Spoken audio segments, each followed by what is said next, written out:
Oh, real nice meeting you. Talk to you. Bye-bye. See you.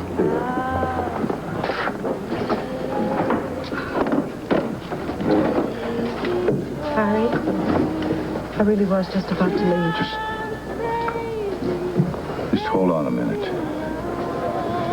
You know, I thought long and hard about coming over here. You knew I was here? Yeah, a friend told me, you know?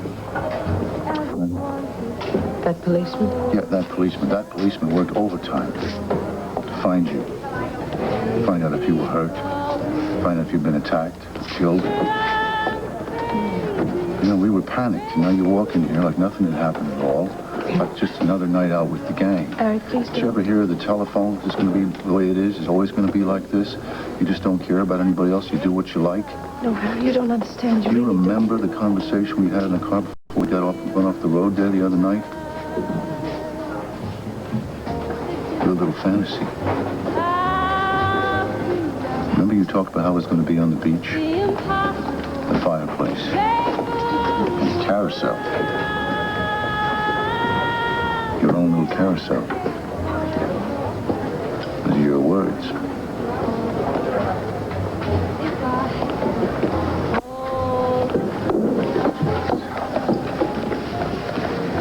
Nikki? Come on, answer me. I remember. But for 25 years... Harry, you do have to believe that I have feelings for you. You have a funny way of showing it. Oh, you don't understand. You see, when you left me alone in the car after we went I said I was going for help, and I did. I know, but while you were gone, somebody came to the car. What? It was a man, and he was shouting at me to open the door and let him in. And I didn't, and then he picked up something and he started banging the window with it, and I got afraid. I got panicked and I ran away. I was looking for you, but I couldn't find you. And then it was so late and I was soaking wet. Why didn't you call me? I don't know. I collapsed onto the bed. That's all I remember. Well, what about today? You just collapsed, and when happy hour came rolling around, you said it's time to rise and shine and get on over to the good old back street. Is that it? Harry, sometimes I really don't understand myself at all. I wish I had answers for you. I don't. Well, that's okay. I don't expect one, and you don't have to bother coming up with them anymore. Is that what you came here to tell me? Yeah. Don't you think we could have another chance? Go your way, and I must go mine. But now that our love have Nikki. I'm not going to try to figure you out anymore. Okay, you say you didn't call me because you have your reasons. You have reasons for everything. Fine, okay. I just want to know one thing. Why don't you trust me? What are you afraid of? I can't tell you, Harry. I honestly can't. Okay. When you can tell me, you let me know and I'll help you out. Until then? Oh, no, Harry. Until then? What'll I do with just a photograph to tell my troubles?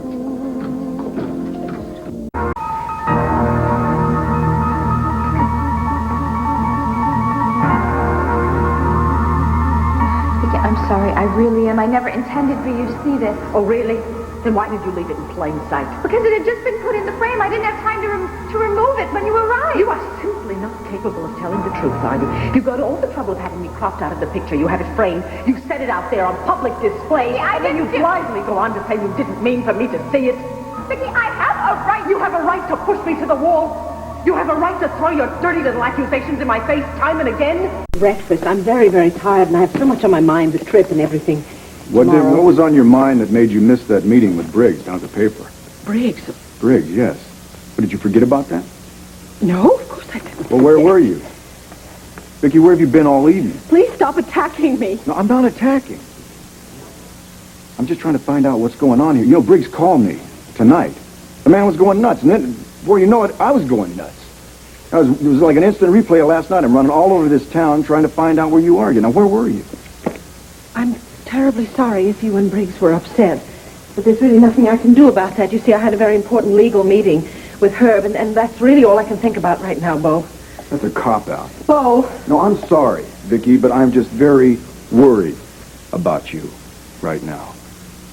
You know, and after what I heard at the banner tonight, Please, I missed a meeting. No. We have dozens of meetings every week. But tonight, you wanted to have the final say-so on that Rob Cornell story. What did Briggs do? He ran it. Well, you see, that's fine. He knows that he's in complete control when Clint and I are away. Vicky, the point is that you said you were going to be there, and then all of a sudden you weren't. And evidently, this is not the first time that something like this has happened. Well, Joanne and Briggs both, they say that you're not there half the time when you're needed. It's not up to them to set my schedule, is it? Don't get upset with them. Vicky, they're your friends. Those are two of your strongest supporters. Those people care about you. I know, I'm sorry. I didn't really mean that. Well, they're just trying to figure out what's on your mind these days. I'm trying to figure out the same thing. All of a sudden, you just disappear for hours. I mean, last night, you were nowhere to be found. Well, didn't Jenny tell you where I was? Oh, sure. Yeah, she spun me about the second biggest yarn I've ever heard in my entire life, and I didn't believe one word of it. Now, I'm not trying to corner you. I'm not spying on you. I'm not trying to create any problems. But it just seems to me that you've got one heck of a big problem yourself, and you are going to have to solve that. If I could just get some sleep. Well, not right now. I'm not through yet. Oh, please. No, Vicky, listen. I've said it before. This is none of my business. But Clint is my brother. You are part of this family. You're a damn fine woman, and I can't just sit back and just watch things go wrong. But they won't. They sure as heck are going wrong. Can't you see that?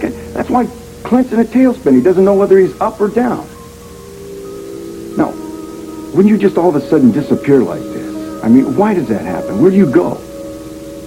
Why does that have to happen? That's Don't ask me so many questions. Well, give me some answers. I just exhausted myself with the anniversary banquet. I know it was stupid to spend that much time and emotion on it, and it was a mistake. But I did it, and now I'm just I'm extremely upset about Tina. I don't seem to be able to cope with anything or deal with anything, but it's all going to get better, Bo. You'll see it. It will. Not unless you're honest with Clint. I'm always honest with Clint. Are you? Vicky, Clint loves you very, very much.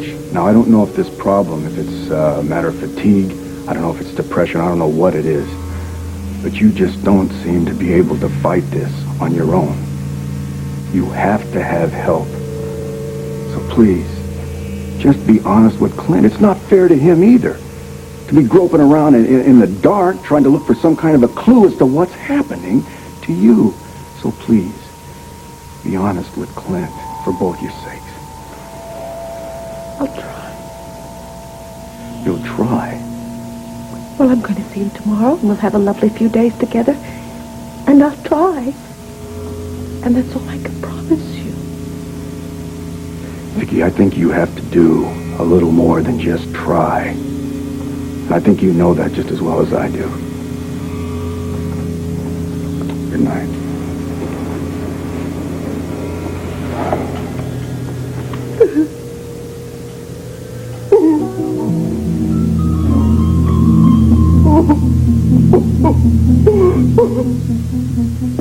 All right, all the lights are out except in the west wing.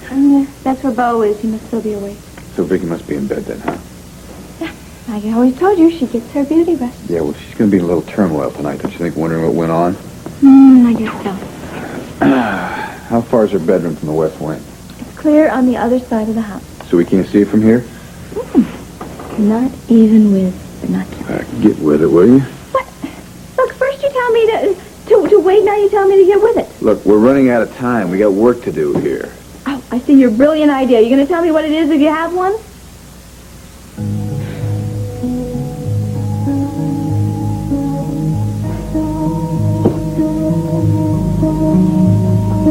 Her mother was pretty, wasn't she? Yeah, just like you. Well, she had this taken when she was even younger than I am now. Yeah, so you told me. Come here. What, you can shove me away? Just come here, will you? Everything's finally starting to fall into place here. What, would you like to let me in on this? What are you doing? Just can't get over how much you look like your mother. Well, yeah, some people say they look like sisters. No. It's even stronger resemblance than that. All right. Well, I'm the spitting image of her, okay? So I'm tired. Yeah, well, wake up. Listen, do you have a white dress? What, like that one? Yeah. No, of course. I mean, I have white dresses, but they're all, cut down to here. That'll do. Well, all right, I got one for Christmas, but I've never worn it. Great. I think everything is definitely falling into place.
One thing is certain, we have to make our move tonight.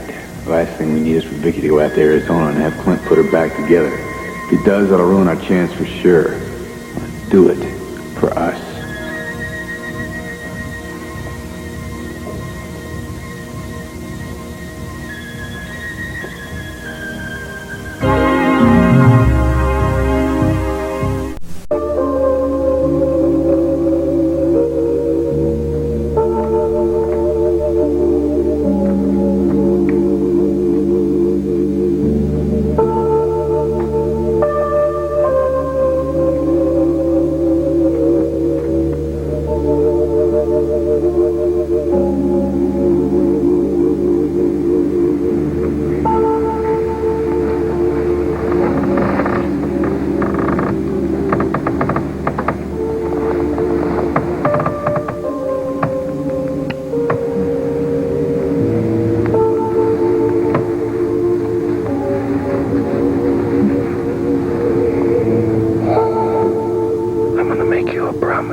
Sleeping so soundly I didn't want to wake you, so I bedded down in the guest room. Oh, sweetheart, it's so good to see you. Where are the children? They're at the ranch with Kim. What? There's no problem, honey. They're having a great time. Well, why didn't you bring them back with you? Because I came here to take you out there.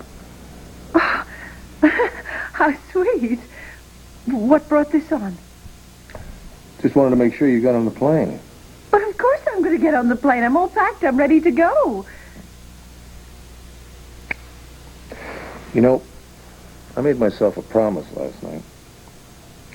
I'm not going anywhere without you again. Oh, sweetheart, I feel the same way. I missed you so much. You know something, though? What? Sit down. As long as you're here, why don't we just stay here? Unless you have your heart set on going back to the ranch. No. I want to be where you want to be. Then could we call Kim, tell her to bring the children home? I'll make the reservations right after breakfast. Thank you. I do just have one reservation about that, though. One doubt. Tina. You think I need to be away from her? Has she been bugging you while I've been gone? Not really. There's been the usual psychological warfare.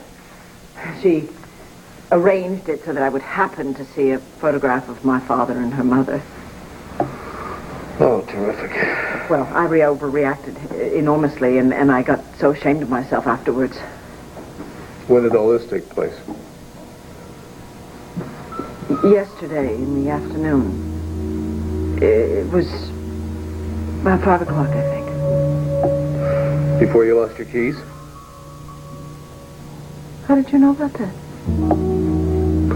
Let me ask you something first, honey. The air conditioning in the garage apartment, has it been on the blink? According to Tina, yes. She called yesterday, wanted to have it fixed. Well, that substantiates half her story.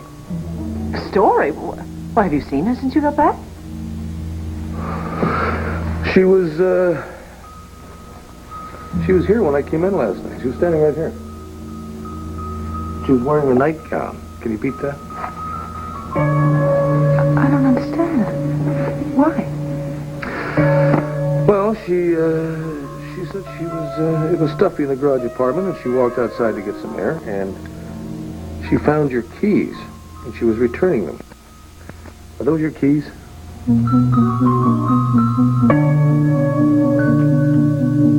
I could. Those are my keys. I thought so. Honey, you all right? Yes. I can't figure out how I lost them. I know I came home yesterday and I couldn't find them, and I went to the garage apartment and Tina gave me Jenny's set. I guess I have to return those. No, I'll do it. No reason for you to have to confront Tina again. Thank you very much, darling. I really am not up to parrying insults with her now. No, you shouldn't have to. You don't need the aggravation. You know, once you've got all your stuff together, I think the four of us should get away. Just Kevin, Joey, you, and I. Yes, once school is out for the summer. I don't think you got things all squared away up there at your father's cabin. No. And you know, we don't have to go all the way out to Arizona. We can go to the mountains, or we can take a cabin at Cape Cod. Either one would be wonderful. And you're right, I don't think I did get things straightened out. I'm afraid I didn't even know where to start. I still don't. I'm afraid.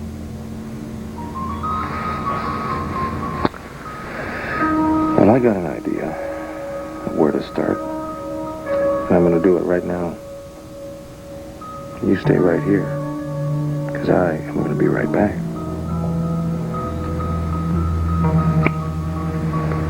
Okay? That's Brad, guys. You haven't touched him on. Oh, I'm sorry. I guess I look pretty very hungry. Is there anything I'd like to talk about?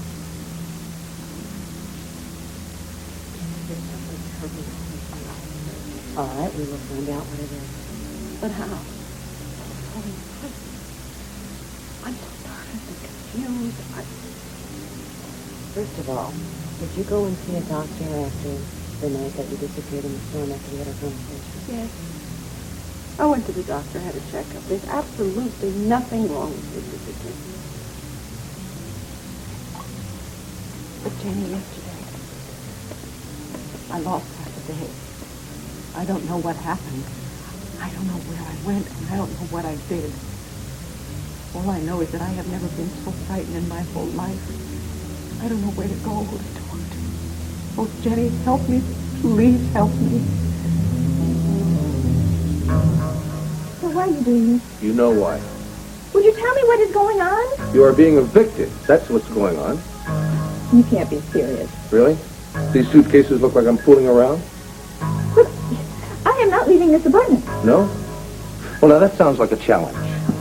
But would you tell me what it is you think I've done? As if you didn't know. You owe me an explanation. I don't owe you a damn thing. Now, you just be grateful that all I'm doing is throwing you out of the apartment. If I could, I'd kick you clean out of town.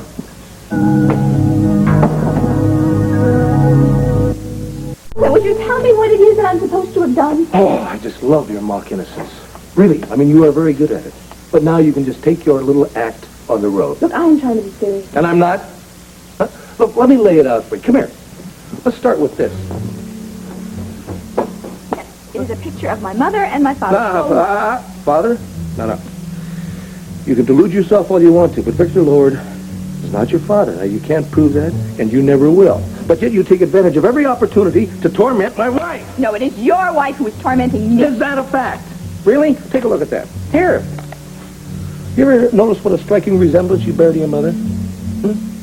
Now, you're going to tell me that the other night you didn't put on a white nightgown, go over to the main house in the middle of the night with the idea of waking Vicky up in her bedroom while I was away? That you didn't want her to think that you were the ghost of Irene? You are talking nonsense. Really? Hey, I was in the house, sweetheart. Yeah, and I told you why I was there. I'm telling you, you are a liar. Yeah, well, you are wrong. The same way you were wrong about all these other things that you have accused. Ah, yes, right. You never eavesdropped, right? You never listened into my private conversations from that secret room. You didn't put a phony letter from Victor Lord in a souvenir programs. Come on, so would you please just try Forget and it. listen to me? Will you forget it? It's over, Tina. You are out of our lives. Fine, you can get rid of me, all right, but there is one thing that you can't get rid of, and that is the fact that I am Vicky's half-sister. You can't prove that that is a fact. Oh, I'll find some way to prove it. You better believe it. And before I leave, you're going to find out that everybody in this whole town knows just what you and Vicky did to me. Uh-huh. And are they going to find out what you did to Vicky? Look, Are you going to tell them that part of the story, too? I only asked for what I rightfully deserve. And you are getting it, young lady. Out. Oh, and, don't forget that. But you better believe this, Clint. I swear to you. Get out.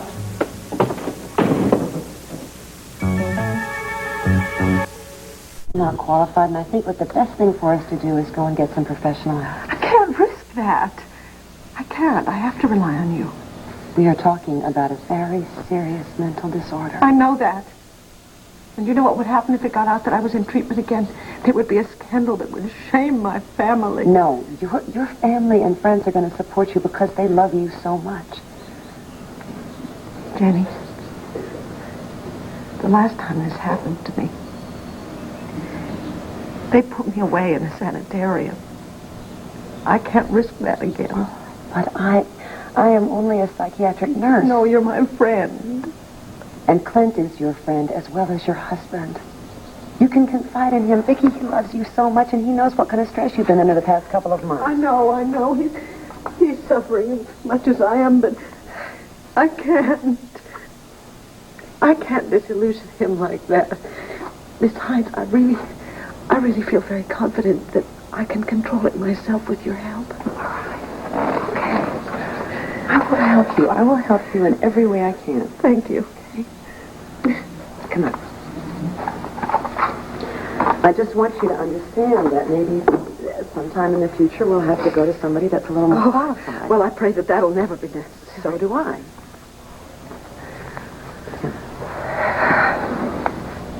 Why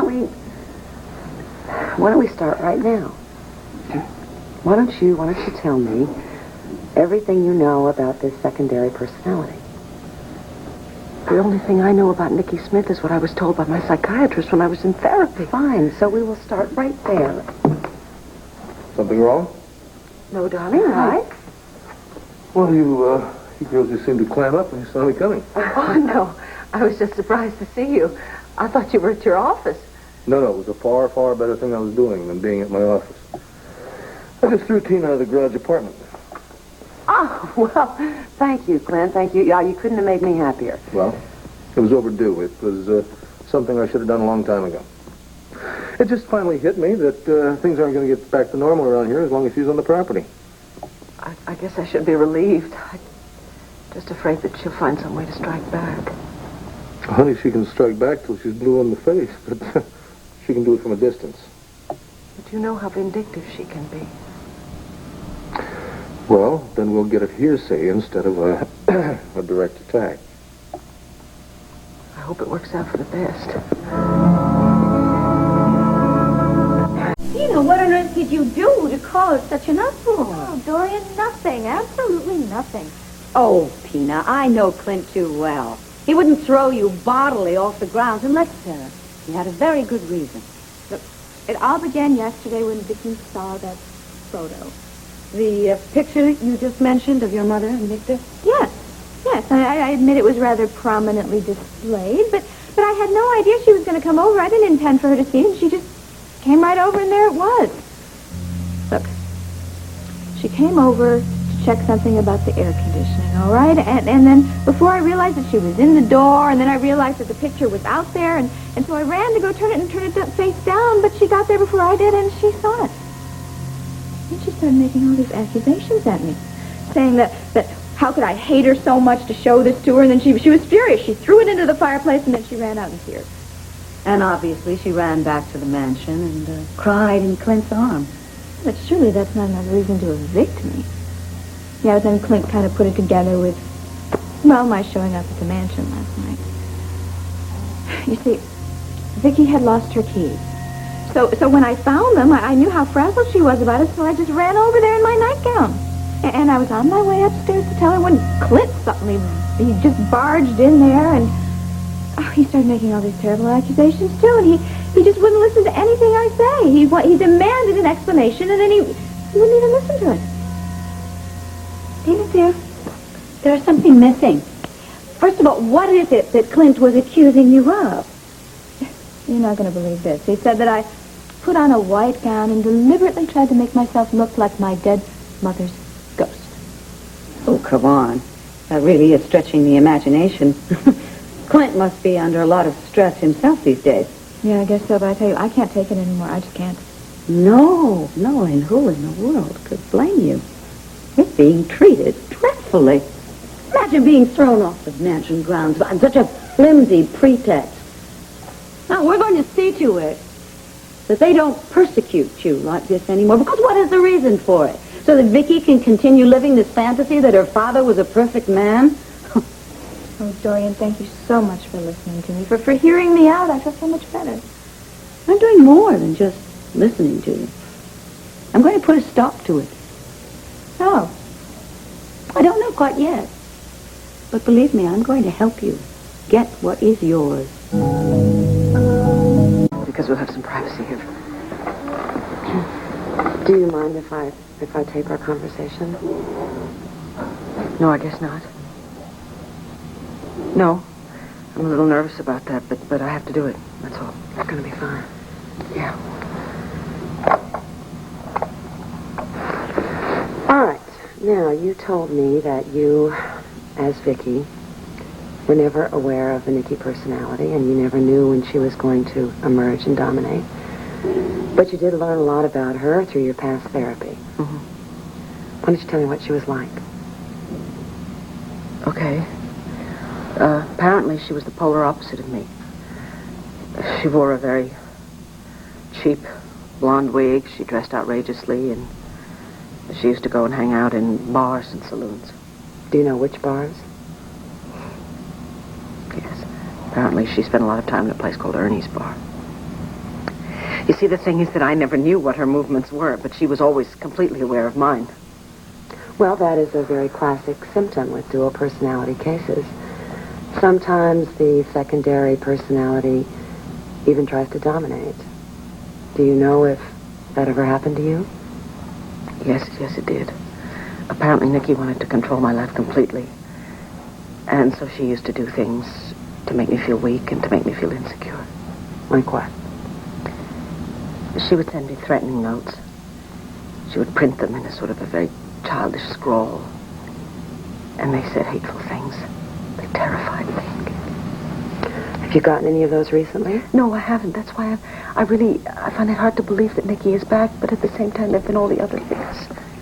Like the recent memory loss? Yeah. All right, can you think of anything else that makes you believe that this relapse is possible? I get so extraordinarily, irrationally upset over anything that Tina does. And my reaction sometimes seems violent.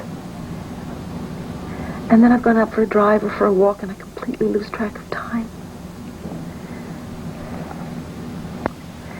I had a terrible nightmare last night. You want to tell me about it? There were these blinding flashes of light, as if they were coming from one of those mirrored balls. Only they were much, much brighter. It was very frightening. And there were images of people, well, faces really. But they were horribly distorted and way out of proportion. Harry O'Neill. Keep going. Harry was there. But it wasn't really Harry. It was grotesque. It was as if you were looking at him through one of those funhouse mirrors. Oh, and there was somebody else there. I don't know why. That young man that Tina's been seeing. Mitch. What made the dream so absolutely awful was it was so insistent. It was really as if I had been to this place, that I knew where I was, but I couldn't remember it. I don't know, it's got me so frightened about Nikki again. Do you know where Nikki changed her clothes, or where she put on her makeup or her wig? Maybe she rented a room somewhere. Only Nikki knew that. That's the awful thing. She knew everything and I knew nothing. Jenny, that's why I'm so scared. I mean, if she is indeed coming back, I don't know what I'm going to do. What about Clint? What about my children? And what if they put me away again in the sanitarium? I mean, do you have any idea of the scandal that would create? And Tina, can you just imagine what Tina would do if I weren't around to stop her? She would spread more lies and scandal. She'd find other ways to prove that, yes, she's my sister. And then she would say that I just denied it because I was mad. And she'd be right. Listen to me. I don't believe that any of those things are going to happen to you. And you have to try very, very hard not to let what happened in the past influence you right now. But how can I not let it influence me, Jenny? Nikki Smith was a very real part of my past, and I can't deny it. And if she really is trying to come back... Oh, Jenny, I'm so afraid that this time she really will get complete control of me. Here you are, Clint. All the back issues since you were away. Thank you, Ellen. Sure. I'll look at them as soon as I get a chance. Okay. Oh, is that yesterday's edition that you're reading? Yes, it sure is, and I fully intend to congratulate everyone associated with the lead. Do you realize that we broke the Cornell story before anyone else? Mm-hmm. It's a good thing Vicky decided to run with it. Oh, she didn't. Well, who did? Mr. Briggs. Vicky left yesterday for a physical checkup and never came back. So when we couldn't reach her, Mr. Briggs finally just took a chance and ran the story without authorization. Is your wife all right? Yeah, she's fine. Thank you. Sure. Ellen. Mm-hmm. Has this happened before? Well, yes. Actually, quite a few times since you've been gone. We've all been really worried. Well, Vicky's had some very pressing business lately. I'm sure that's all it is. Thanks for the back issues. Need anything else? Yeah.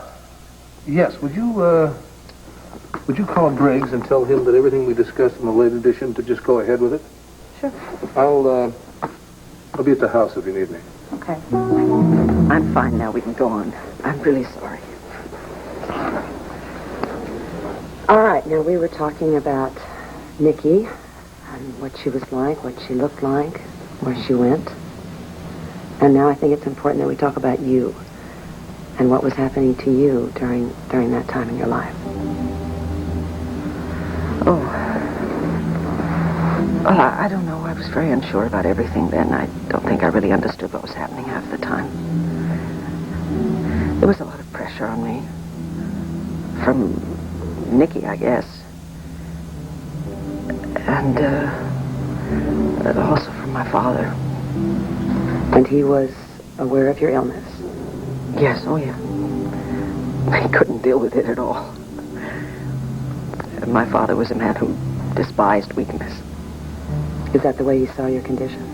Oh, sure. He just somehow thought that I would be cured by magic without his help or his sympathy. Will you tell me a little bit more about your father? Oh, Jenny, I suppose I've tried to block out a lot of the memories and just remember the ones where he was kind and gentle, and he really could be that so much of the time. But I know he wasn't perfect. The neglect that I felt from him during my illness and that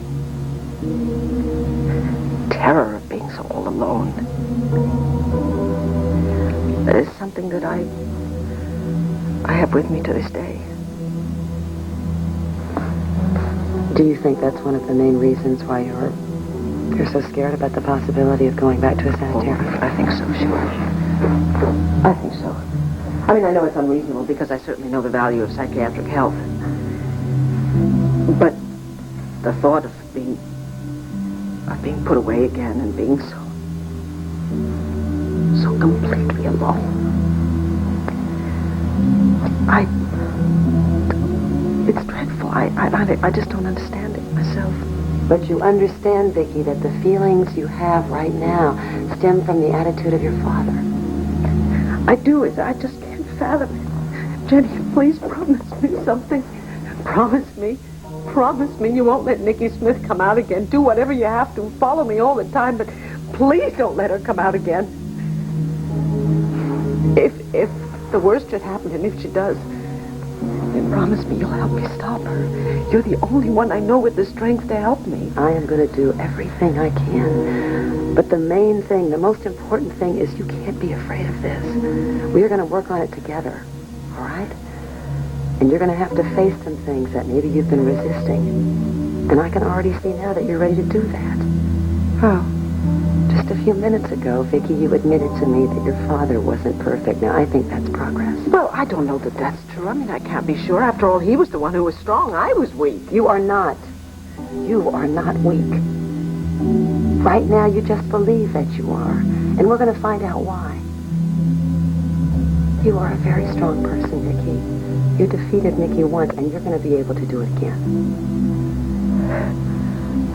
And what we have to do right now, I want you to think again about maybe something else that triggered Nikki to come out. Well, in the beginning, I know that it came from my inability to live up to my father's very high standards for me. I'm quite sure you realize that I loved him more than anyone else in the whole world. I know you do. But I could somehow just never please him. He wanted a son. And he wound up with me. And I guess I always felt guilty. I felt it was my fault, that I was the cause of his unhappiness.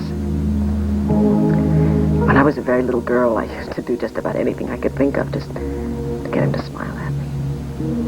And then when I got older, I did other things. I took on enormous responsibilities, and I tried this, and I tried that. I tried everything, but nothing worked.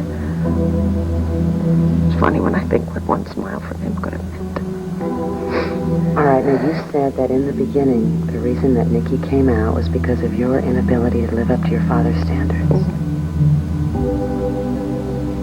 Is there... That makes me think that there is something else that happened after that to trigger it.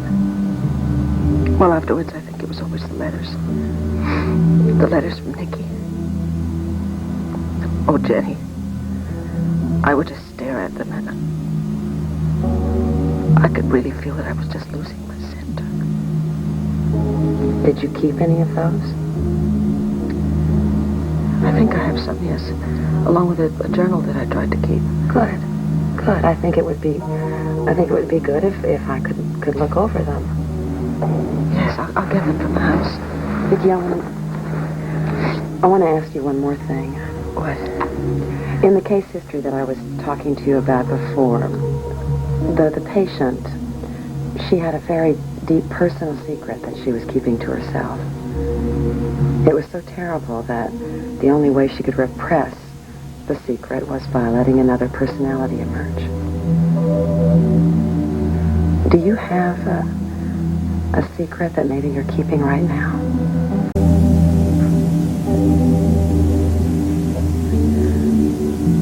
I can't give you an answer. I mean, the biggest problem is that everyone in Landry sympathizes with Vicky. As always. So we can't afford to take a negative approach here. We've got to be very positive, very upbeat. I've got a wonderful idea. A party. Yes, it would be perfect. I'm afraid I'm not following you here. You are going to be the guest of honor at an absolutely sumptuous party being given by Dorian Lord. Yes. In fact, the creme de la creme of Landview society will be invited, and I personally will welcome you into the Lord family. What do you think? I think I'm overwhelmed. Will it work? Of course it will work. I am the widow of Victor Lord, am I not? Yes. You know, this sounds wonderful. Yes. And believe me, by the end of the evening, there won't be anybody in Landview who doesn't accept you as a lord. That's Vicky. And I can't wait to see her face.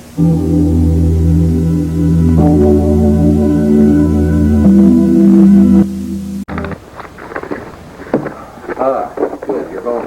I'm actually just going out. Oh, I have to talk to you, honey. Can you wait, please? Sweetheart, you've been with Jenny all day. Can't I have just a few minutes? Well, I won't be gone long. What, 5-6 hours, maybe? What do you mean? I just found out from Ellen that you disappeared again. Yesterday, honey, for half the day. But that's not true. It was mid-afternoon, and I went to a doctor's appointment. Yes. But you said you'd be back. And guess what? You didn't come back. Well, I had other things to take care of, that's all. Honey, will you please tell me what is going on with you? I don't know where you're going anymore. I don't know what you're doing anymore. I know you're under a mountain of pressure, honey. I can see it written on your little face, but something is wrong. Something is very, very wrong. And what's more, I think you're confiding in Jenny and not in me. Now, I'm your husband. Now, why won't you let me help you? And why won't you tell me what the hell is going on? Concerned about? I'm concerned that our lives are in shambles.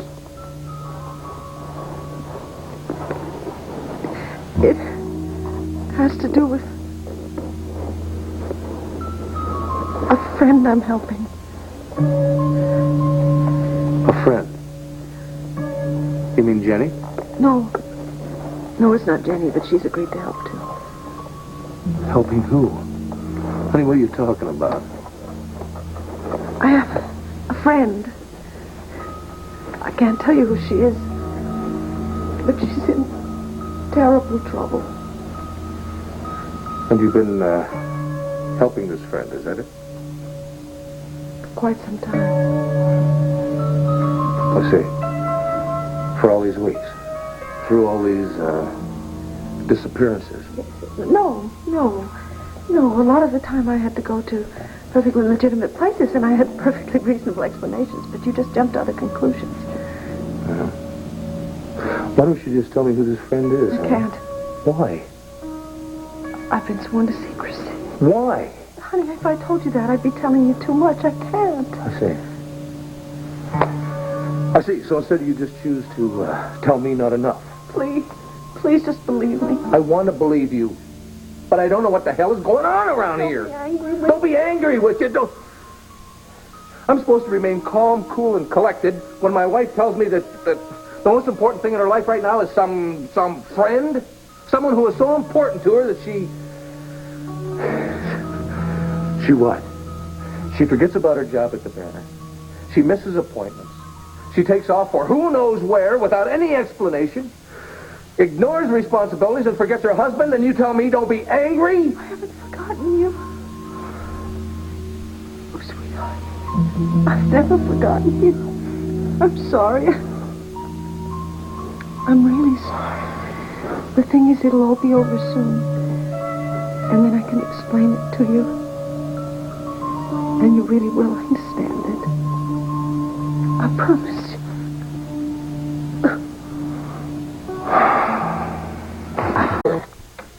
But Joe, we promised not to color him purple. Okay. You know, we can have one of these other cowboys sitting on the fence, and he can be watching that cowboy train the horse. Like the hands did on the ranch? Right. Okay, now, how we doing, Joey? Boy. Yeah, okay, keep it up. You know who that looks like? Huh? That looks like Jack, the ranch foreman. Hey, yeah. Look, Mommy. See, we're making a ranch. See? Green cowboys, too. Better than purple ones. This one's Jack. Is he? And can this one be, Chet? Yeah, that can be Chet. He was their big buddy out at the ranch. He helped them saddle their horses every morning. Oh, I see. Does he have a mustache, Chet? Oh, yeah. You gotta put a big black mustache on him. You got any black crayons? Nope. Well? I got a whole box. I'll go get them upstairs. Me too. Oh, sweetheart. You know something? What? Sitting there, watching you playing with the children, I really have to wonder why I worry about Tina so much. When I have a family like this, a house that is so full of love and security. Now, haven't I been telling you that all along? Yes. I'm so sorry. Stop apologizing. I mean it. I've been so stupid. I let Tina get to me so much. Yeah. The thing, it's not even possible that she could make any major difference in my life. Well, she's gone now, isn't she? No more barging in here. No more sneak attacks. Did I ever thank you properly for throwing her out? Yes, you did. Can I thank you again? Yes, you may.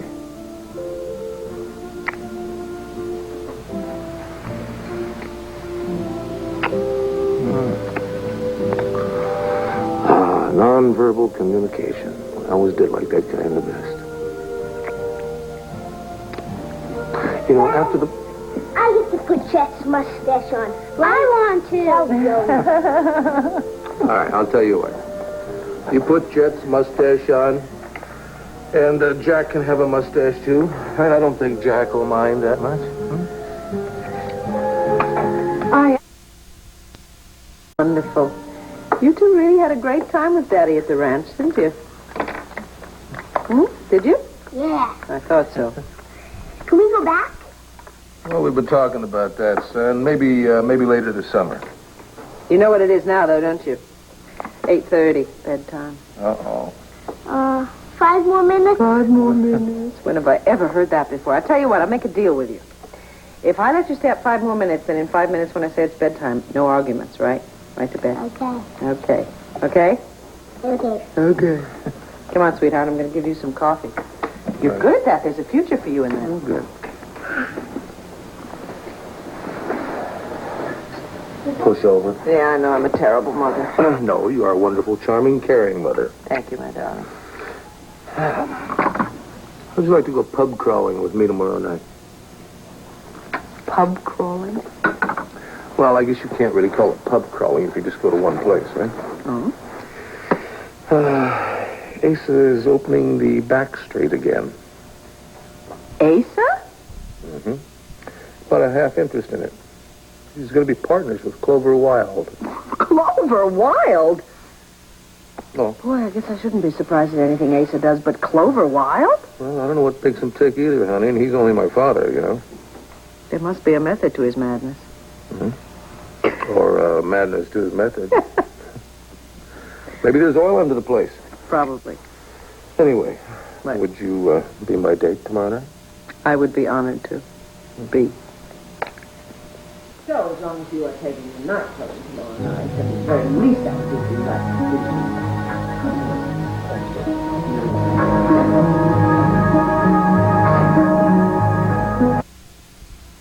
Upstairs. Mm-hmm.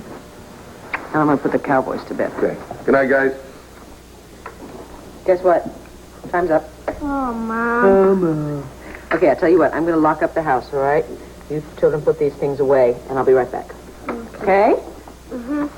Come on, Joey.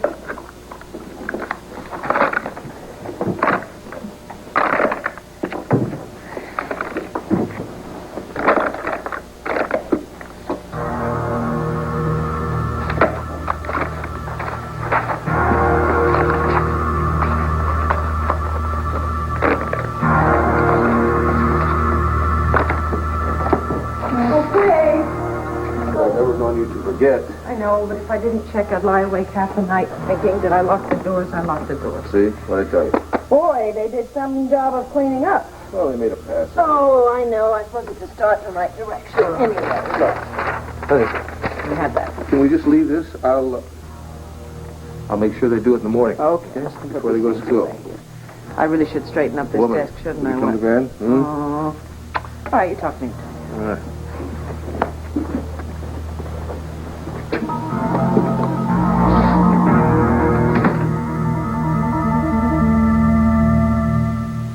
Polk, I'm so glad you were able to come by today. You seem very distressed. Well, with good reason. Well, it was obviously about Vicky. Did the Nicky personality emerge again? No, Vicky is just fine. Clint is home now, and he's a very calming effect on her. It's the tape that I wanted you to hear yesterday, the one I couldn't find. Well, you still haven't found it. No. And I think that Tina Clayton has stolen it. Dr. Polk, Vicky told me everything she knew about Nicky on that tape. Well, how did Tina come about it? She broke into my house yesterday, and I found her here, and she had a ridiculous excuse for being here. Well, why would Tina want to steal it? Because the information on that tape could destroy Vicky. And if I'm right, that's exactly what Tina's going to do.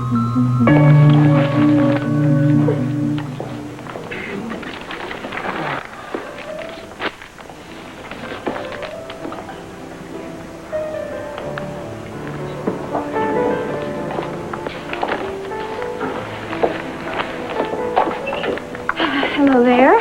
Hey.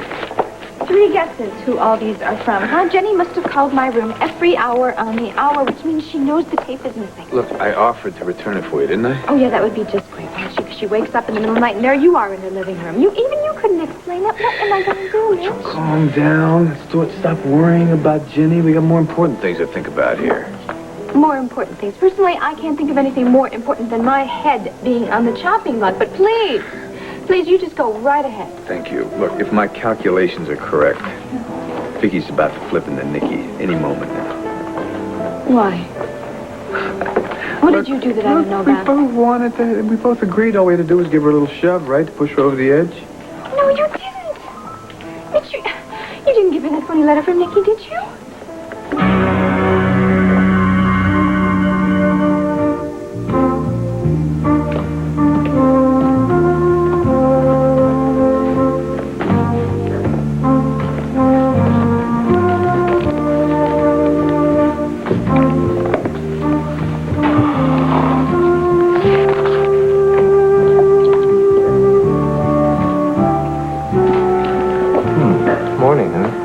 lovely day.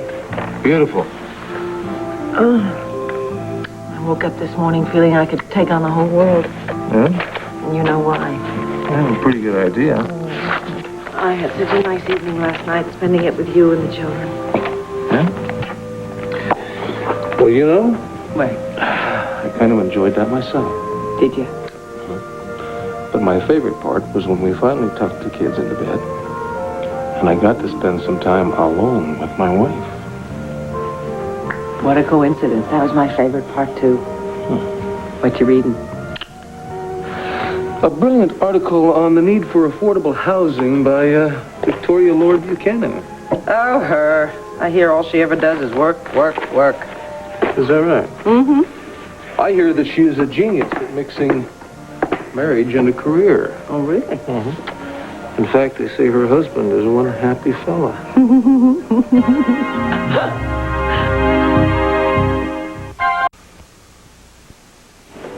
And you agreed not to send that note. You promised me. I know I did. What, so then you just turned around and did it? You lied to me. I wasn't lying. First time I said it, I meant it. Then I had second thoughts about it. Look, it was too good an opportunity to pass up. I don't know what kind of effect this might have on Vicky. Tina, we have been over this and over this and over this. Yeah, but this might really push her over the edge. Don't you see that when she... Look, you listened to that tape. You heard how scared she was of those notes from Nikki. I mean, what if she reads this and then... And what, loses her mind? Never comes back from the beyond? Well, it could happen. You know, and I don't want to be responsible for it. Tina, you know, one of your major problems is that you tend to over-dramatize things. Look, this is not going to send Vicky into the funny farm, all right? All it's going to do is trigger the Nikki side of her. Isn't that our goal here? I don't know. You have me so confused. I don't know if we have the same goals anymore. Yeah? Fine. Forget all about it. I don't need this. But I'm just concerned. Maybe what if Vicky does something that we hadn't planned on? Something totally different. Look, Mitch, I'm sorry, all right? I really am. Please, I'm sorry. I don't like this, okay? I mean, look, if she were to turn into Nikki on her own, that's one thing. But then if we're going to push her into it, that's something really terrible. Tina, I'm going to make one final suggestion, all right? Why don't you just concentrate on what it might be like to be Tina Lord and think about the fat bankroll you're going to get, And get off of this guilt trip. All right. What if she suspects something about the note? You know, maybe she knows, she recognizes that the handwriting's not Nikki. Come on. That was 15 years ago before, right? Yeah, but maybe something deep down in her psyche knows that she didn't do it, then she's going to blame me. I mean, she blames me for everything else. Why not blame me for that, too? Yeah, I thought of that, but then I thought it was a chance we had to take. You know, I love these chances you take when it's my head on the chopping block. Look, what if she... Look, will you shut up with these what-ifs? What if Clint puts her all back together again, huh? What if she lives happily ever after as Clint Buchanan's wife? What if you never see a drop of the Lord Fortune? Now, look, Tina, I wrote the note for you. It was a life and death situation here, right? Required drastic measures. No, I just feel so torn. Yeah, I know, but it's too late to do anything about it now anyway, all right? How'd you get the letter into Lanfear? Just slipped it under the terrace door there, into the Lord Library. With any luck, by now she's already read the thing. Yeah, if she's got it. I mean, she may not get it till later. She'll get it. If she doesn't pick it up, then one of her servants will give it to her, right? All right, so then she reads it and she turns into Nikki. Then what happens? Well, I would say that there's going to be one very lucky red-headed lady in this world because I'm going to show her a wonderful evening. Oh, you are? Yeah, we got very chummy there, you know. Very chummy, huh? Very chummy. Yeah. If everything works out, I'm going to take her to Dorian's party, as a matter of fact. Look, we both agreed that we had to reveal her in public, right, in front of people that mattered. Who matters more than the people that are going to be at Dorian's party? Everybody there is going to know her. Oh, Tina, dear, I've really got some bad news for you, and I just hope you're not going to be too disappointed.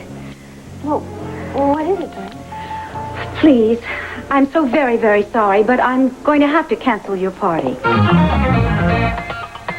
You really do distrust Tina Clayton, don't you? Yes, I'm afraid of her, especially with the information on that tape. Why do you feel she's that ruthless?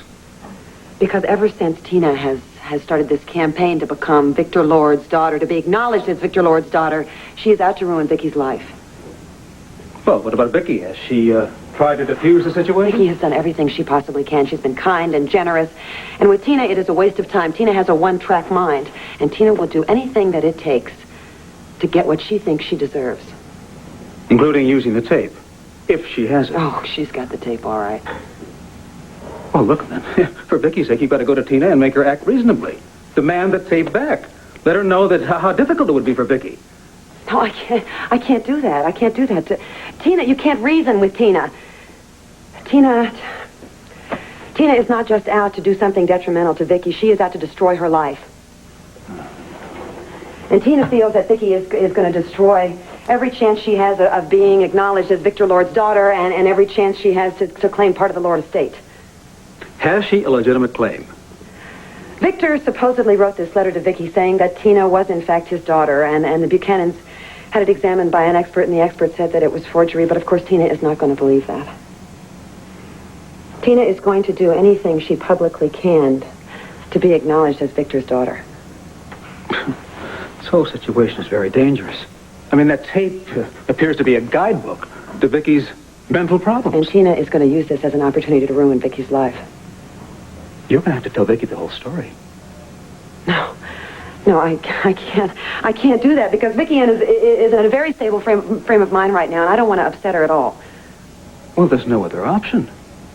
Jenny, you just mentioned blackmail. What might happen could even be more serious. Like what? Well, look, from what you said about the tape, Tina has enough information that she might be able to force the Nicky personality to come out of her. Oh, my God. Now, look at Tina. Vicky has got to know about this. It's the only way to safeguard her own identity. The other choice is to tell Mr. Buchanan. Let him take charge. Protect his wife from outside influences. You're not suggesting a sanitarium, are you? It would be the most effective means for her to receive intensive. No, Vicky she is scared to death of that. Look, I know she had a very difficult time with her past therapy. But Jenny, if Tina Clayton is as dangerous as you indicate, there's no choice. Dr. White. Jenny, you have a responsibility to warn Vicky or her husband before it's too late. I love you. Oh, I love you too. You know, these past 24 hours have been pretty terrific. Mm-hmm. I do like your company. I like yours too, Paul. You know, sweetheart, What? we were closer last night than we've been in a long, long time. Make me feel guilty. No, that wasn't the intention. You know, every married couple has their ups and downs. Just goes to show you we're human. Besides, you probably couldn't stand me if I were perfect. No, I couldn't. Thank heavens you're far from perfect. You just don't want me to get a big head, do you? Let's make ourselves a promise. Let's promise ourselves that the next 24 years will be just like the last 24 hours. This may be the first time that a Buchanan has not tried to negotiate better terms, but I cannot improve upon that suggestion. I might even cut back on work a little bit. Well, maybe a little bit, honey. But I know that the paper's a big part of your life. I'm not about to ask you to give it up.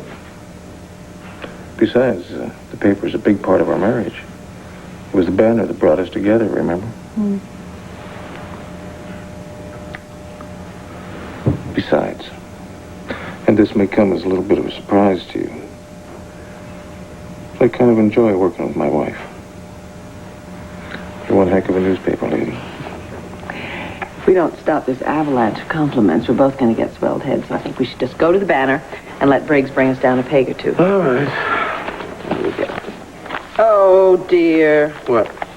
Kevin forgot his cowboy cutouts. He was so proud of them, too. He wanted to show them to his teacher. He'll be disappointed. Well, Kim hasn't left yet, has she? Oh, yes, about a half an hour ago. I tell you what, go on to the banner without me, and I'll drop by school and give these to We you. can do that together. No, darling, you have a 9:30 staff meeting.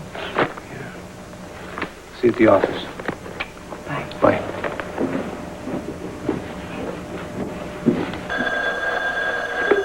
Hello? Vicki, it's Jenny. Good morning. I'm glad I caught you. I need to speak to you about something. I need to see you. It's really important.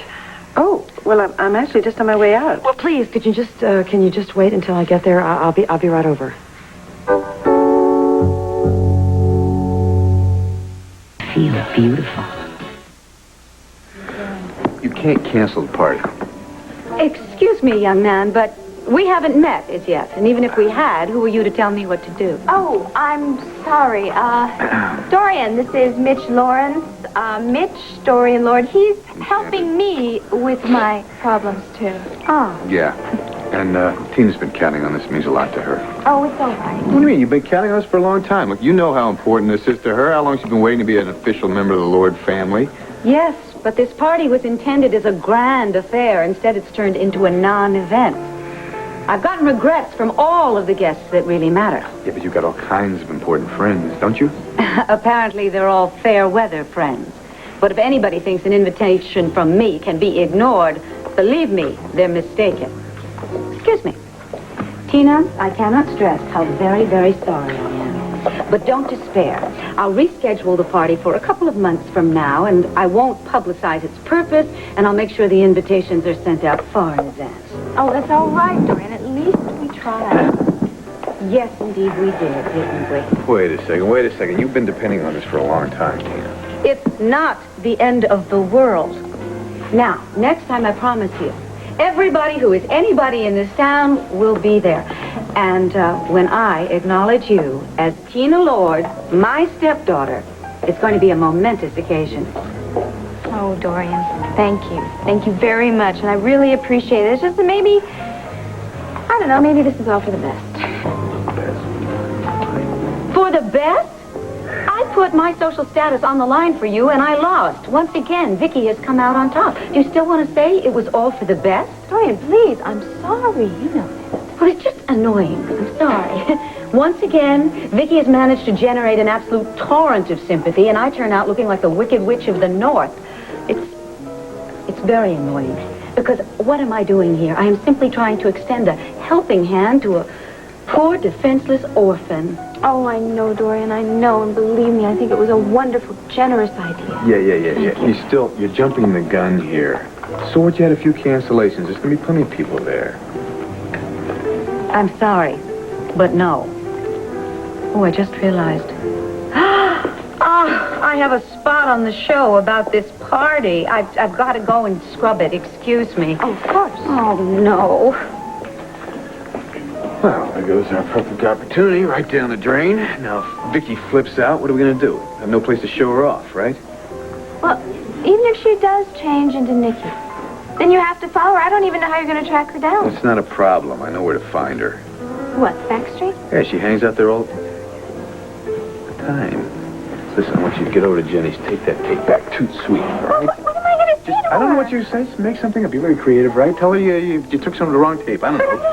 Get going. Go. Go. Hey, excuse me. Can we talk for just a second? I'm sorry, but I'm in a bit of a hurry. I have something I think you're going to want to hear. Now, you think your party is going to be a fiasco, right? I know a way to make it a major triumph.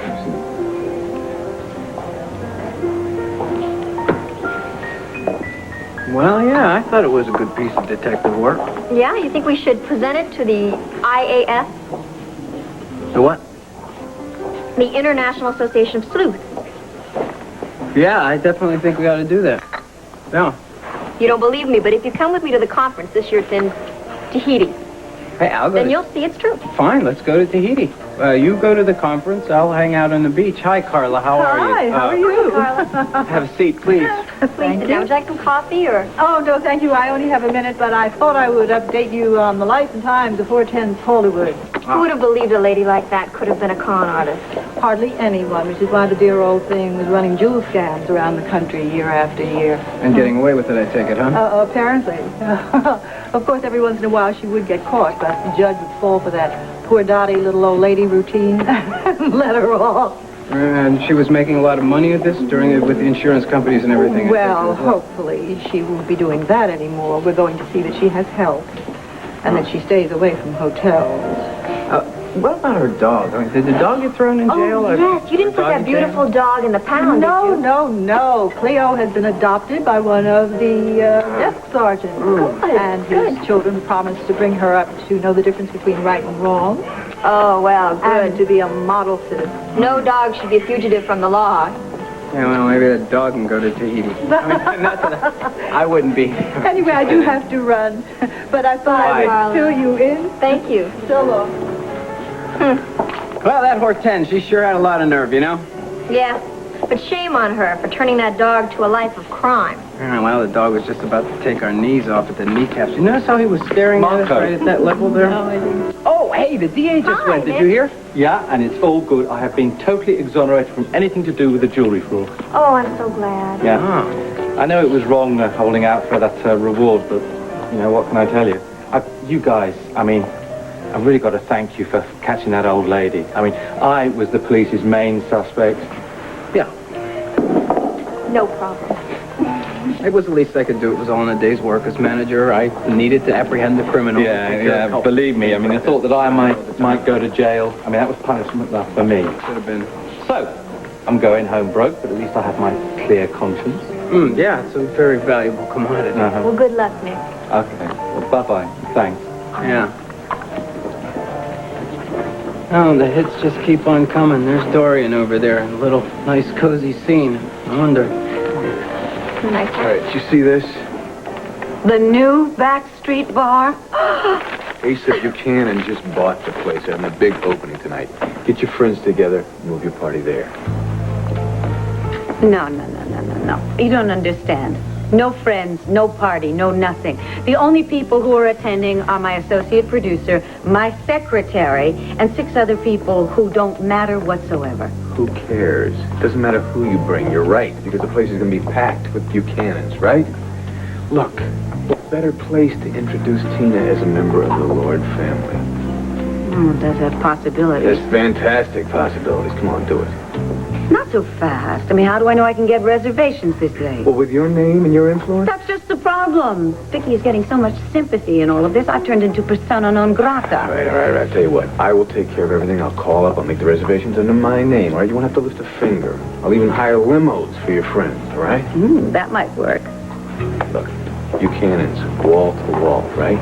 Just think of the entrance you and Tina can make. That's true. I could hire photographers and make sure they take lots of pictures with the Buchanans in the background.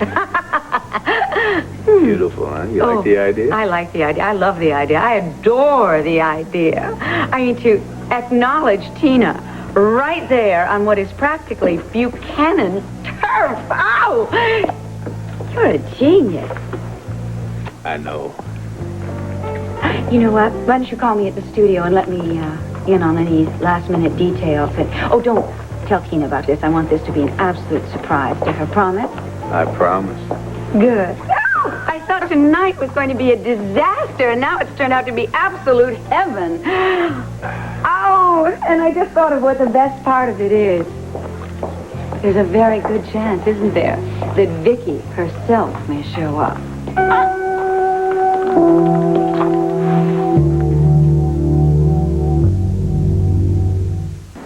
Would you like to finish giving your little girl her bottle? No, it's okay. She seems happy with you. Good, because I don't want to give her up yet. Well, I bet you're getting to be real good at all this, aren't you? Well, actually, I'm pretty hopeless. Sadie takes such good care of her, and I've been working such long hours these days that when I get home, well, Sammy's usually asleep or I can't tear her away from Sadie. Oh, well, that's no good. You have to practice with her. Now, here, you hold her. She needs to be burped anyway. There you go. You can brag on me? Here, put this up here just in case. Okay, now remember, sweetie, your daddy's an amateur. There we go. All right. Now, you were telling me that this Mrs. Hortense Halderwood, she's been pulling this insurance fraud thing for a lot of years? Yeah, about 10. Well, I think she's got a lot of nerve blaming it all on Connie. Yeah, Connie of all people. Really, it flipped her out so much that I know it was the final straw that sent her to New York to start a whole new life. I wish her a lot of luck there. It's a tough city. I know that. And when I'm not worrying about her, I'll be missing her like crazy. I guess she's the first one of the O'Neills to go off permanently, huh? Well, I think maybe we've all just stayed home a little too long. But our home is just so... Homey? Homey, yeah. There's love there and warmth and security, which is all great, but I then have to wonder if maybe it hasn't stunted our individual growth a little bit. Like my dad. I mean, I wonder how different his life would be if we'd all gone off on our own. Well, he might have got married again. Yeah, he might have married Nicole if she hadn't took off those years before. Harry's known her that long? Even when my mom was alive. Well, that's why she left town, because she knew that my dad wouldn't be unfaithful to my mom and that he'd never leave her. Hey, she did. She burped. That's my princess. She's such a good girl. Can I take her back now? Sure. Hi, sweetheart. You get an A+ in burping. Yes, you do. This was the greatest idea, coming here on your day off, Rafe. Yeah, it's a perfect day for a picnic. And don't forget that we get a stroll in the duck pond, don't we? We're going to go see the ducks, right? Right? I get the impression you have a thing for babies. Especially little babies called Samantha. I think babies have such a... I don't know, they're just a symbol of hope to me. And you look at them and their future is bright and beautiful.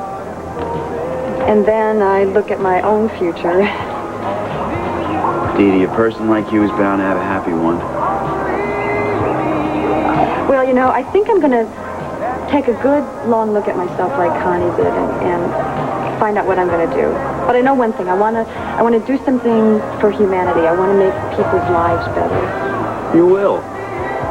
I will. I wouldn't even know where to begin. Dee Dee, you've already begun. You've made my life and Sammy's a whole lot better.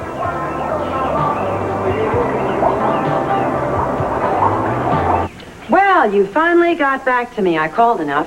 Yeah, well, you tell me. When I got back to the inn this morning, my box was just stuffed with messages all from you. Where have you been? I really don't think that's any of your concern, Jenny, but I happen to have spent the night with a girlfriend.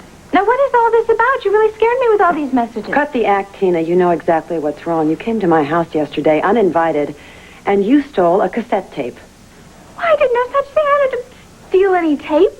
The tape is missing. You took it. I would like to have it back. Oh, no, wait, I think I know what you're talking about. Here it is. This is it, but I don't understand what the big deal is. So what have you got planned for entertainment, Pa? Well, we kept the DJ from the Backstreet Bar. What do you... I figured you would have gone out and hired yourself a good old-fashioned country band for this occasion. No, it's not set up for that. Besides, the kids today will only dance to that top 40 tunes. Of course, if my dignified hick partner had her way, we'd be yawning to a pianist playing nothing but Cole Porter. At the Backstreet? No. Lake Club. She was going to change the Backstreet's name to Lake Club. Now, doesn't that sound like your friendly neighborhood bar, huh? Lake Club. I tell you, we had some blowout over that. What, already? I don't think she took my advice. You know, we're going to go in that club and we're going to see, maybe, linen tablecloths and finger bowls. Clover doesn't even know what a finger bowl is. What are you kidding? Oh, one bet? She's taking a fast course in upper class. I mean, with a capital U and a capital C. She's got a real urge to dust that Tennessee countryside off her jeans. Yeah, and I'll tell you something. That's getting to be a little Spitfire's worst enemy because of it. You should have heard the to-do we had about the way she's going to gussy up the place. She's stubborn, Bo. That Clover's stubborn. You know, it's kind of ironic, isn't it? I mean, Becky and her just heading in totally opposite directions. Yeah, that is right. I think Becky's always, deep down, had a desire to get back to the country. You know, get back to her roots. Yep, and she finally did it. You know, it's a shame that people can't live in two worlds like me. I mean, one foot in the city, one foot in the country, and that's the way it's going to be, and that's the way I like it. Get that Clover, I'm telling you. If she buys a crystal chandelier, I ain't gonna pay for it. I'm not gonna pay for it. I won't.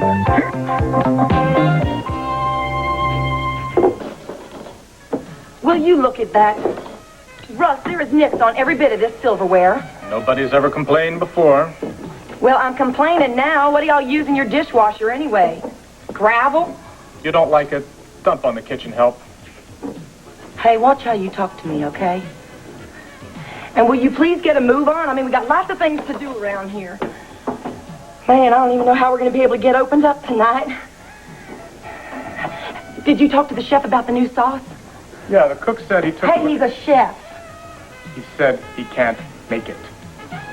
Well, why not? I gave him the recipe, didn't I? Can't the guy read? Look, the only sauce we ever serve around here is ketchup, mustard, and steak sauce. That's what the people want. That's what they get. Oh, well, starting tonight, they're just going to have to try something a little bit new, that's all. Oh, guess I'll have to go talk to that chef as soon as I'm done here. Will you, for Pete's sake, hurry it up? I can't believe how slow you are. I mean, we got tables to set. We got to mop all the floors. The floors were mopped last night. Well, I think you're going to have to do them again. Look, lady, I'm no janitor. I'm the bartender. Oh, yeah, and I'm no lady. I happen to be your boss. Yes, sir.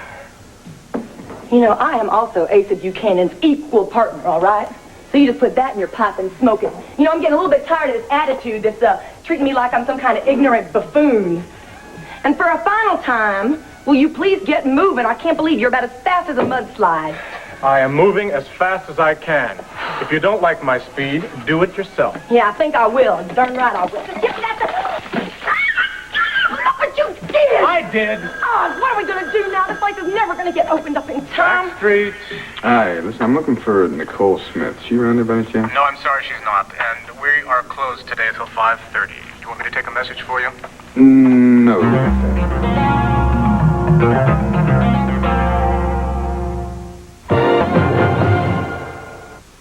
Well, is that what you're looking for? Why did you take this? I didn't take it. Look, I didn't even know it was mine. Tina, you came into my house yesterday. You helped yourself to a cassette tape. Didn't it even enter your mind that it might be mine? Look, you know, I happen to have had a few tapes at this house, too. All right? And when I came back here to get my watch, I happened to see the tape. I thought it was mine, so I just stuffed it in my purse. Well, you might be a little more careful in the future. It was a mistake. Believe me, and until 30 seconds ago, I didn't even know it wasn't mine. Look, I don't understand what is so important about this tape or what is so important about what was on it. In fact, if I'd had any idea it was so important, I probably would have listened to it. I don't know. Look, is that the tape? Is that it? Now, can I go now? Yes.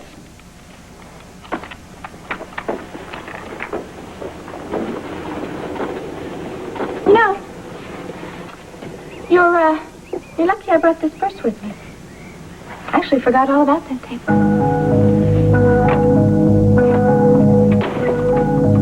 So, I guess we should get to work.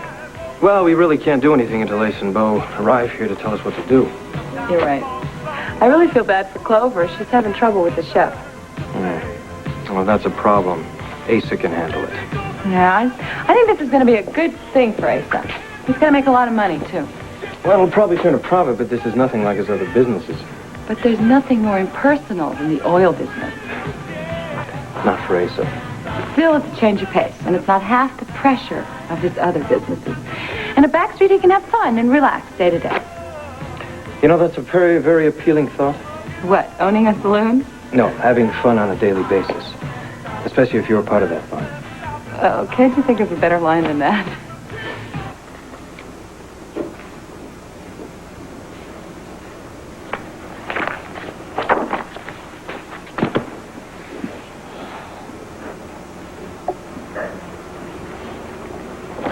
Jenny. Hi. Hi. I'm so sorry that I held you up. Perfectly all right. I got some work done. What's the matter? Nothing, as it turns out. Oh, but you sounded so worried. I was.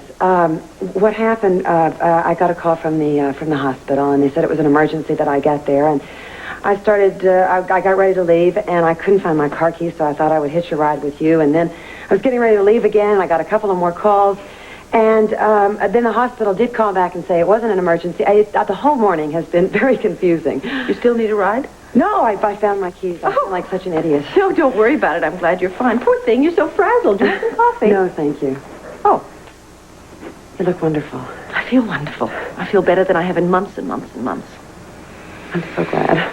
Oh, it's amazing how you can not realize what a burden that you're carrying with you until somebody lifts it off you. I'm so grateful to Clint for asking Tina to leave the estate. I suppose it's unfeeling of me, but I don't care. I don't blame you. I feel so free since she left. Free to get on with my own life and to look forward to the future and to spend time with my children and my darling husband, and life is great. Oh, good. Are you going to go to Ace's new restaurant opening tonight?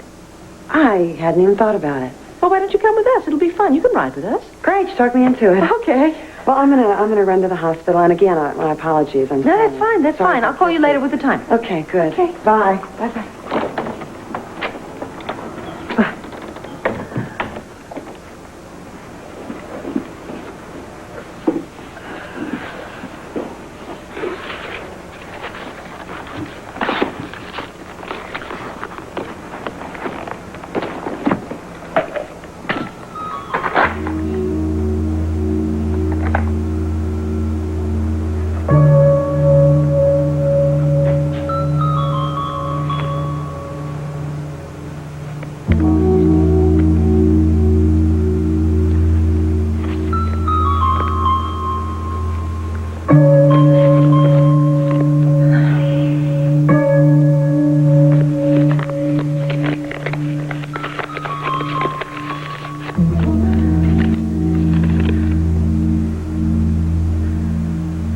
You thought you were rid of me.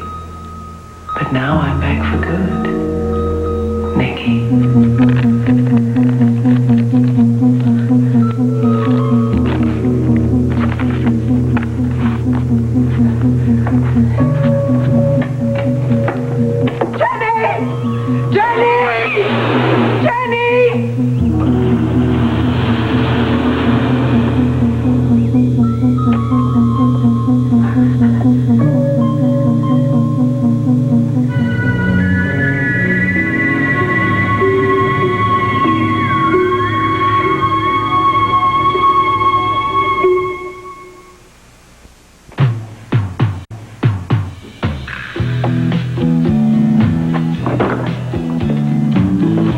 You know, I expected the Taj Mahal. This is the same old backstreet bar.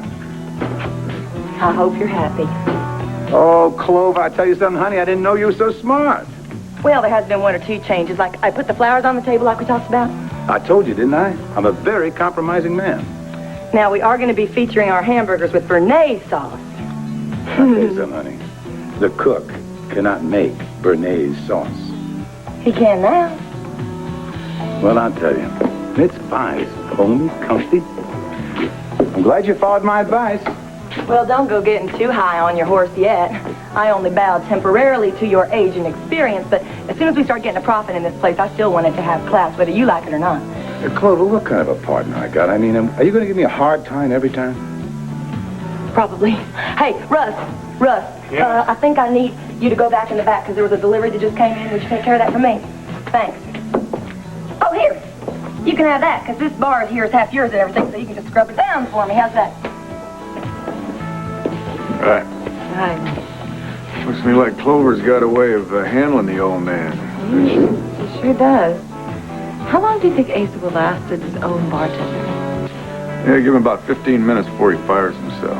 Why, you think he's overqualified? No, because he's incompetent. Hi, Bo. How you doing? Hi. Delilah, do you have any plans after we finish here today? No, not a thing. Well, listen, I'm free for the afternoon. Do you want to go with me and try to find something to do later, maybe? Yes, maybe go for a drive. It's such a beautiful day. All right. Anything you say. Okay. So, what happened with Jenny? Well, I lied through my teeth. But I gave her the best performance I ever gave. She believe you? Of course she believed me. Look, now she totally believes that I just accidentally picked up the tape and put it in my purse, and I never, ever listened to it. In fact, it was kind of pathetic the way she jumped on believing it all. Great. Now listen, I just called the mansion over there. I called the banner. She's not either place. Maybe the letter worked. Damn straight it worked. Well, what if she turned into Nikki and she's at the back street? No, it doesn't open till 5:30. I'll be there when it opens. Oh, you will? Well, I'm coming with you. Wait. I don't think that's such a good idea. Well, that's tough. Look, I don't have anything to do today. I mean, Dorian canceled her party and... I don't know, it's too bad your scheme didn't work. Yeah, it is too bad, but I'm not too worried about it, so don't you be worried about it, okay? I'll think of something else. Yeah, well, I still feel kind of funny about it.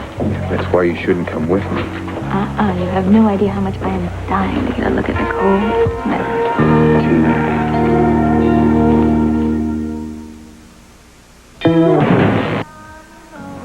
Weren't the ducks cute? Yeah, but it's too bad she doesn't even know she saw them. Oh, well, give her a break. She's just a little baby. You got some great pictures, so when she's 3 or 4, you can show her the pictures and let her know what a great first picnic she had. This has really been the best day for me. Yeah, for me too. June's my favorite month, you know, because the sky gets nice and blue and the flowers are blooming. I love the way you look at life. Who, me, the great philosopher? Yeah, you just seem to take everything in, accept it, and enjoy it. You're kidding. Never used to be that way. I was a little bit of a rebel. You? Yeah, you can ask my dad. Then I got a little older and life just got a little simpler. Not boring. Yeah, I get it.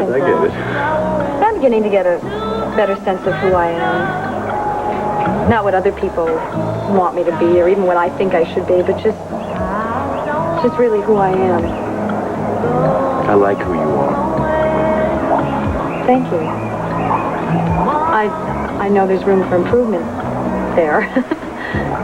Well, I feel the same way about myself. There's so many things to learn, so many new ways to grow. I think it's kind of great not to be 17 and think you know it all. Dee Dee, I hope you won't decide that you're tired of Landview and go to New York to be with Connie. Who, me? Are you kidding? Never. New York is a romantic fantasy for me, but I know I could never live there. Landry's my home. This is where I belong. Okay, this for column 2 and a trial headline down past the half. Fine. Hello? Buchanan? Yes, Ken. No, Ken, cut it after the interview with Canfield. We'll run it from there the following day. Right, thanks. I need that column, the copy you're editing, where it goes in tomorrow in the early edition. Briggs, let me check this out with Vicky, and you can take it to the press room with you. Oh, Vicky's not here. She hasn't come in yet. That's impossible. Well, I've tried to reach her. She's not in her office. Yes, Joanne, I need Vicky in here. Where is she? You haven't seen her? You haven't heard from her at all? Thanks, Joanne.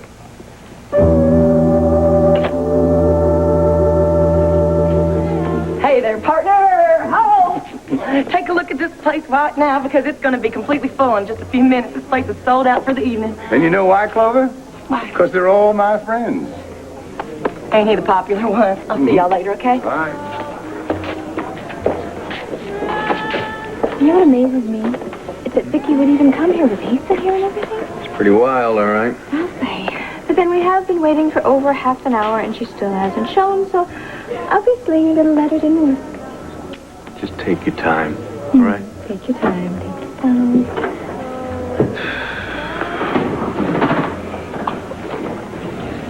Hey, there she is. Just play it cool, all right? What, are you sure? Are you sure that's her? It's her, all right. It's Nicole Smith.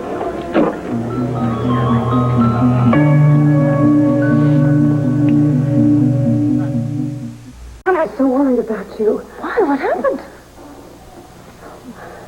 Where have you been since I left you this morning? Oh, I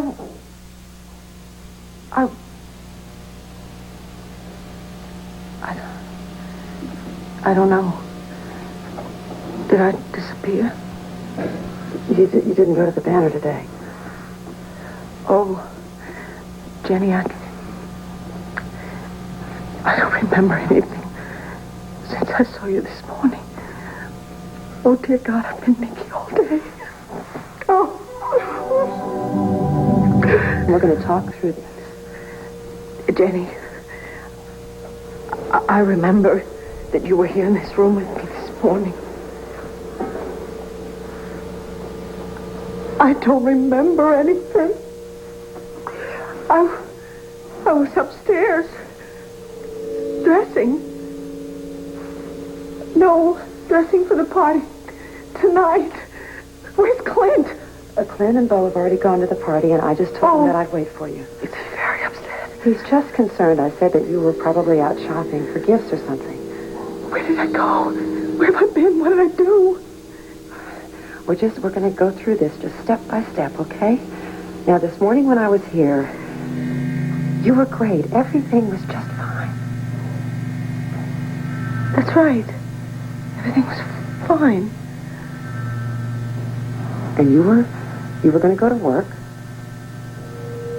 Yes, I was going to work. I had, something came up. Oh, Kevin's papers. I was going to take those things to school for him, and I... Oh! What is it?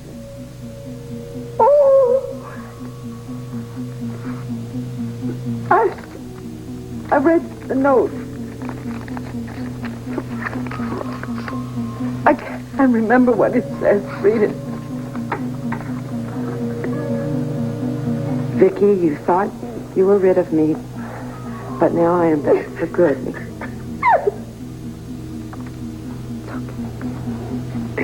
You know what that means? No, now listen to me. She is not back for good because you are right here. You are right here with me. But when was that note written? It must have been written during the night. You know, I want you to see Dr. Polk again. No, he can't help me now at this moment.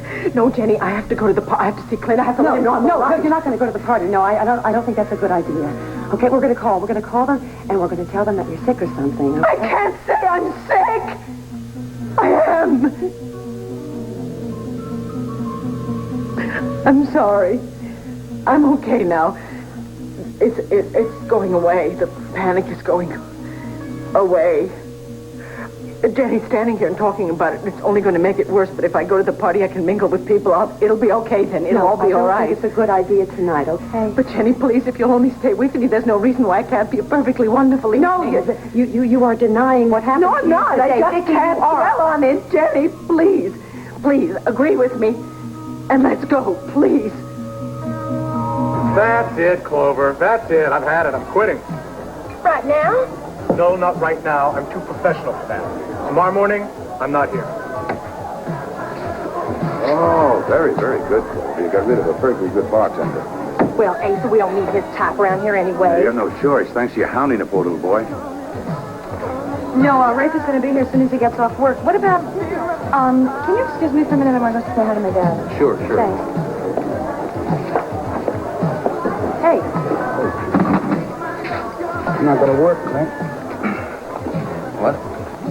Staring at her. Ain't going to make her go away.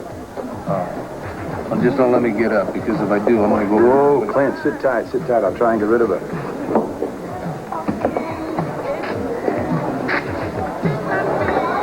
Who are you waiting for, Vicky? Well, hello, Asa. I was wondering if you were going to come say hello. How are you? Oh, I'm just fine. See, I'm wondering why you're sitting in a place you're not even wanted. I beg your pardon. Unless you became a Buchanan this week, this is a complete family event tonight. You know, I happen to see a lot of people here who aren't family. They happen to be regulars of the establishment of which I am. Oh, yeah. You heard maybe Vicky be here tonight? Maybe full of stunt like you did at the bank? Oh, give me a break. Let me tell you something right now. You cause any trouble. Now, I'll tell you something right now. I have every right to be sitting here. This is a public bar, and I am over 21. So if you have any ideas of throwing me out here, you can just forget it, because you would be violating my civil rights.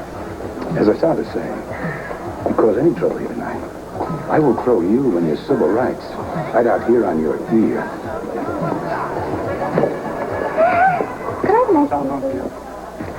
Thank you. Hello? Darling, it's me. Honey, where are you? Well, I'm at home with Jenny, and we're just leaving. Where have you been? I'll explain all that when I see you, which is going to be very soon now because we're leaving. Bye-bye, darling. Jenny for a big shindig. Well, I'll tell you. Sorry to disappoint you folks, but we're overbooked tonight. Hi, son. I'm sure we can find room. Well, I believe that's our table there waiting for us, isn't it? Party of 8, reserved under the name of Lawrence. Lawrence, yes. Oh, right this way. Ladies and gentlemen, right this way. Wonderful. Sit right here. Thank you. Won't you sit down? What do we do, boys, girl, boys, girl?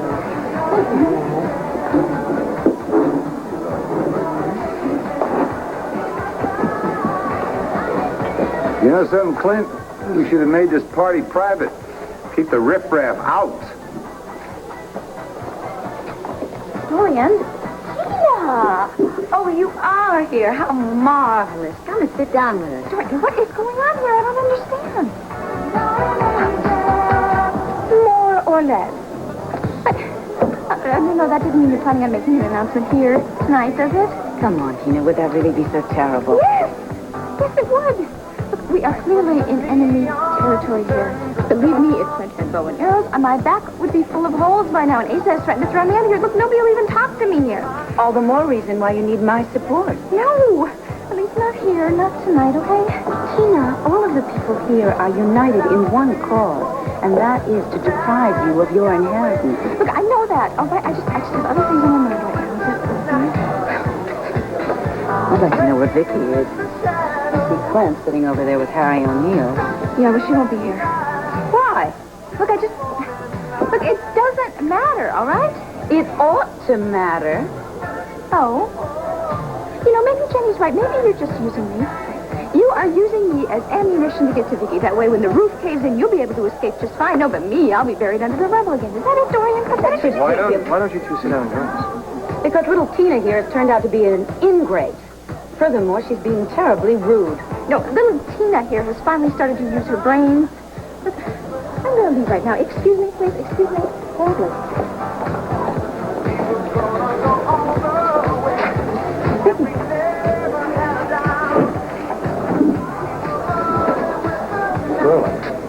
Thank you, Clint. I don't know. The time got away from me. What's been asking about? Well, you do get around, don't you, Tina? 2 parties in one night.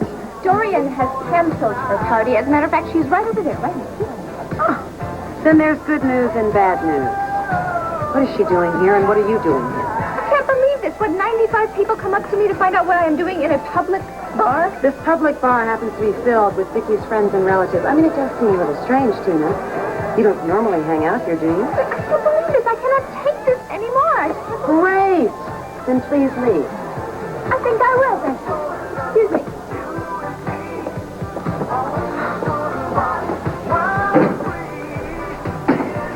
Well, we made it. Oh. Yes, and you managed to get rid of Tina. That means you are the new guest of honor. Jenny, do you mind if I have a private word with Vicky? No, not at all. I'll just go right over here. Thank you.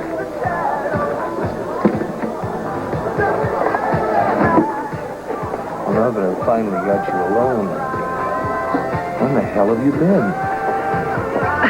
I remembered this morning that I didn't have a present for Asa and for Clover for their opening tonight, and so I went from place to place looking for a place where I could get the plaque and get it engraved by tonight. Fine, but to not even call when you weren't coming into work? No, I kept thinking I would be there any minute, certainly after the next stop, and so I don't know. I'm really very sorry.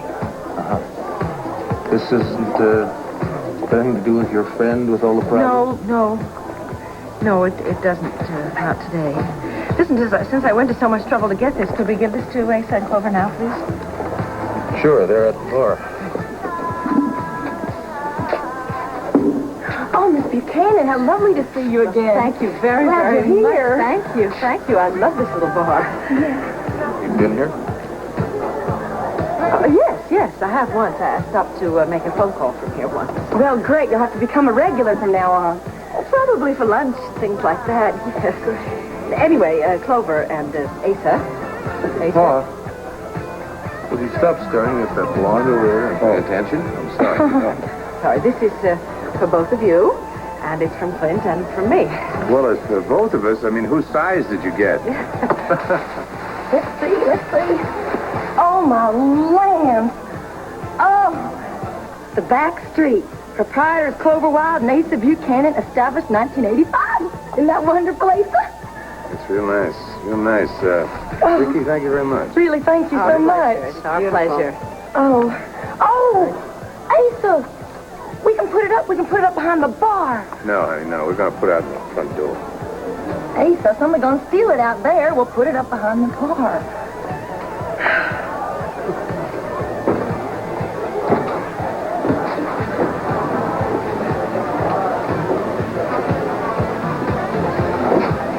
Why, Tina, dear, I thought you'd left. I had, but I thought about it and I came back. I have taken enough from those people. I am tired of them treating me like I am dirt under their feet. So please, you go right ahead and make your little announcement whenever you want.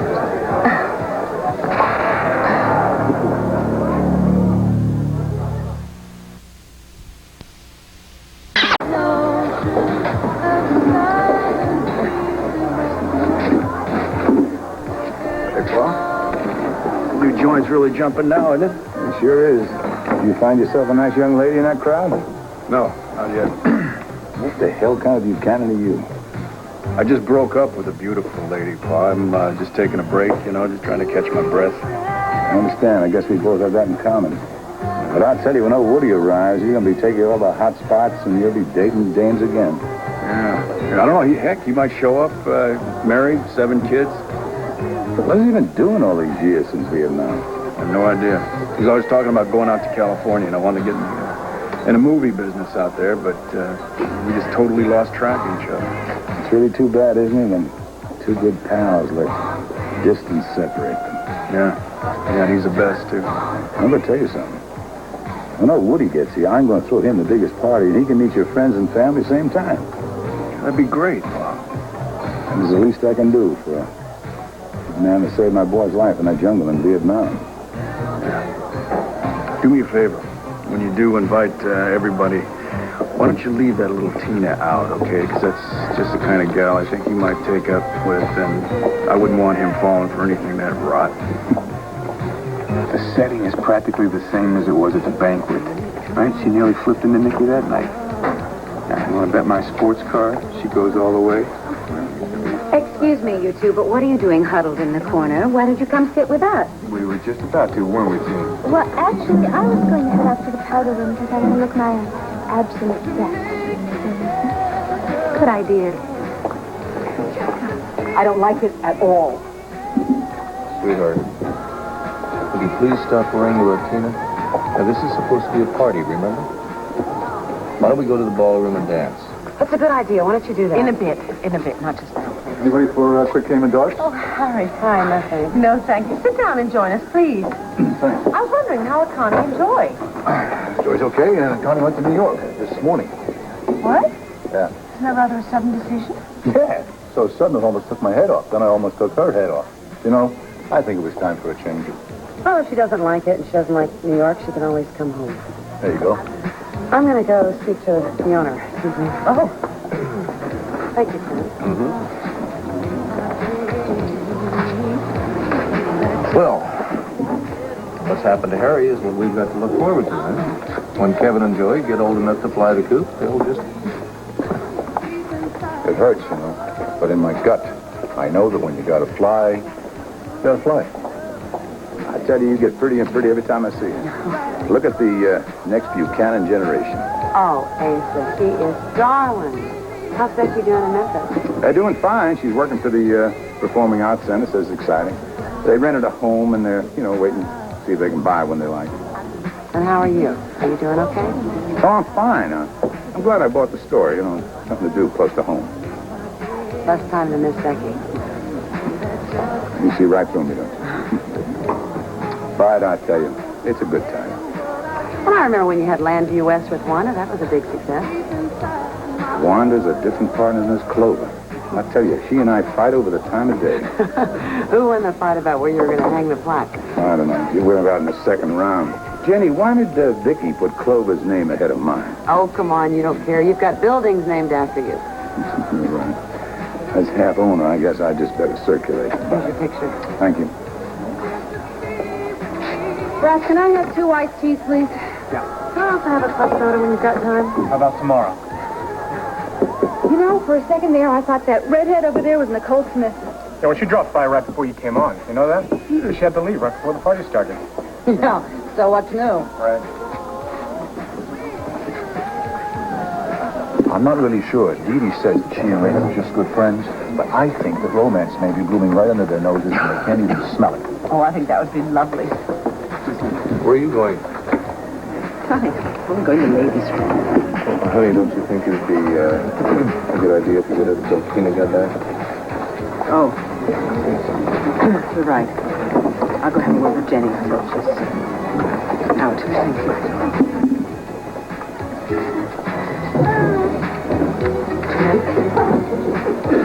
What's the matter? Nothing. I was just, I'm sorry. I was just, sorry. I didn't want to say anything in front of Clint, but aren't you just a little bit more than worried that Dorian and Tina are here too? Oh, no, they wouldn't dare do anything. Look at all these people around. I know, but I just would hate it if Tina did something. If I turned... No, stop. Stop. I don't want you to think about it. No, seriously. I mean, the way the light catches the highlights in your hair. Oh. And the sparkle in your eyes. The gloss to your lips. I'm telling you. Perfect photograph.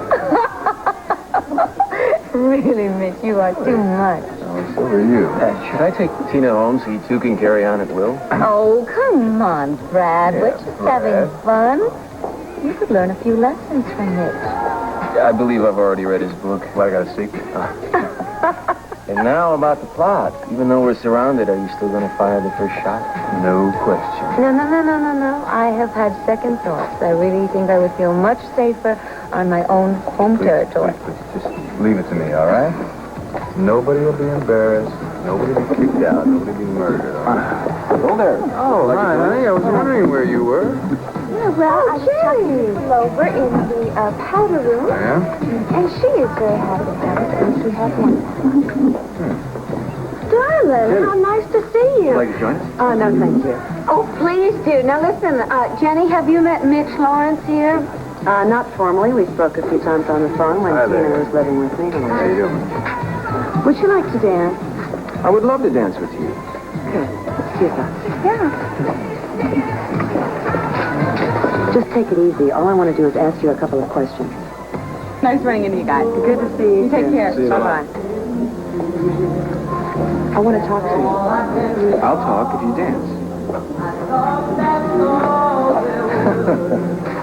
Now, what's so important that you actually asked me to dance? Are Tina and Dorian planning something tonight? How should I know? You are sitting with them. Oh, come on. I'm just an innocent bystander here. Dorian wrote me into being her escort for the evening. Brad, I That's don't all. believe you. Well, why don't you ask them instead of me?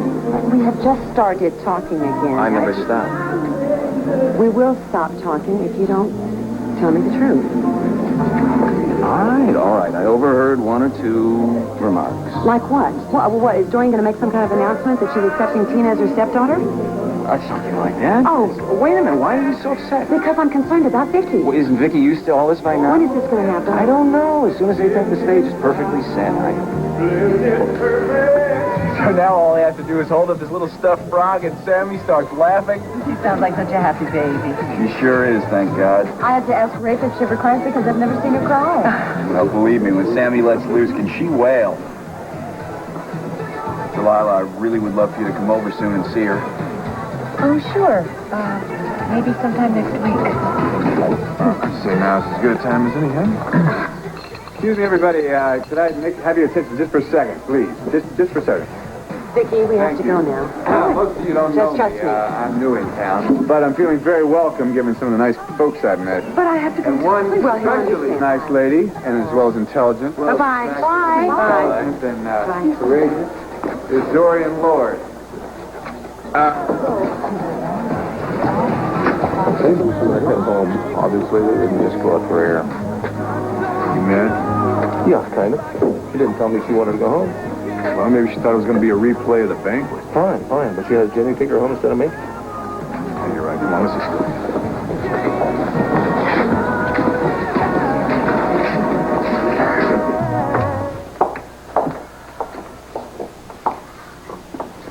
be right back. I could use a couple of aspirin myself. Don't tell me that Tina headaches are catching. No, it's the Dorian-Tina combination. They're lethal.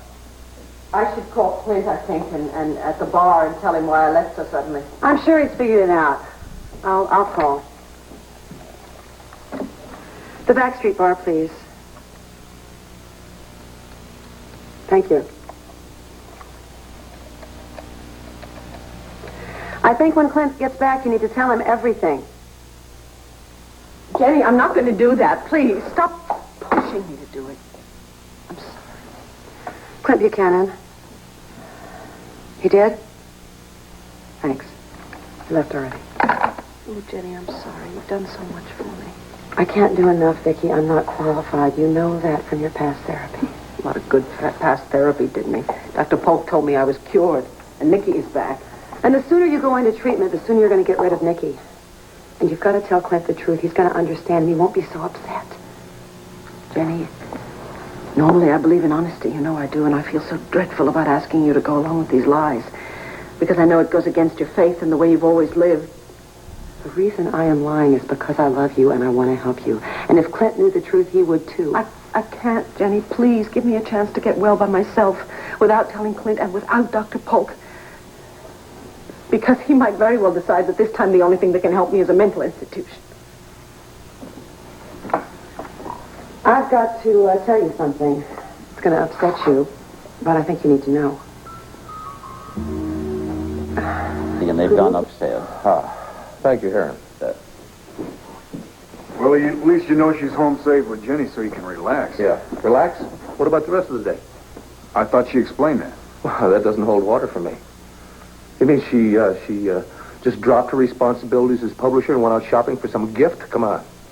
Well, I know that's not her normal behavior, but it's not as if she's done anything wrong. It's strange, but it's not wrong. Yeah. Well, I don't know what the hell to think anymore, Bo. Look, let's change the subject. Let's talk about something else, something pleasant. All right, well, I'll tell you one thing. I'm looking forward to old Woody getting here in town. Yeah, Pa's going to throw him a party. Oh, good. I wish I could invite him to stay here while he's in town, but the way things are going around here... No, don't worry about that. I figured I'd just get him a suite there at the Vernon Inn. As a matter of fact, I think I might take one myself. No. Wait a minute. No, wait a minute. You don't cause me any pressure around here. In fact, if anything, you take it off. Yeah, well, doing a swell job of that, huh? I guess it's possible. Nikki used to hang out in bars, especially in that part of town. All right. We don't know anything for sure, but the time coincides, and so does the name. But nobody who worked at that restaurant tonight recognized me. Maybe you look a lot different with the wig on. Do you know if Nikki wears different makeup than you do normally? I guess she does. I don't know. I don't know anything. I mean, do I do anything else? Do I just sit at a bar? Do I have any male friends? Oh, God, Jenny. We have to somehow control Nikki before she costs me everything. We can control Nikki if you go back into therapy with Dr. Polk. I can't face it. I have to figure out a way to handle this by myself. Okay? Now, I was telling you earlier that I didn't remember anything until I found myself standing here in this room getting dressed for the party tonight. All right. So where does Nikki change clothes? Exactly where does Nikki change clothes? A lot of rooms in this house. Maybe there's a closet or a chest of drawers somewhere. No, they're all empty.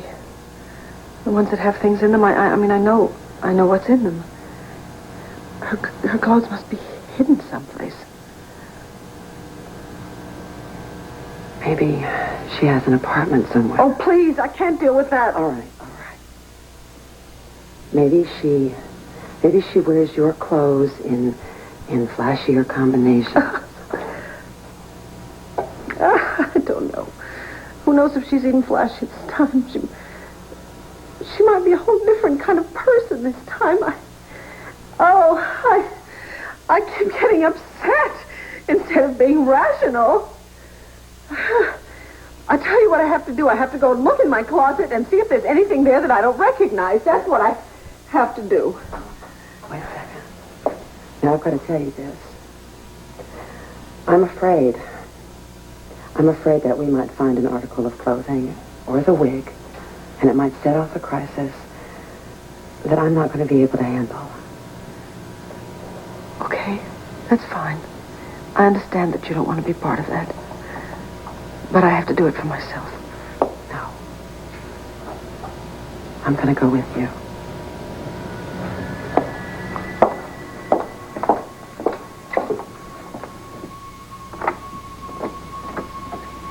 As far as I know, there's nothing in here that I don't ordinarily wear.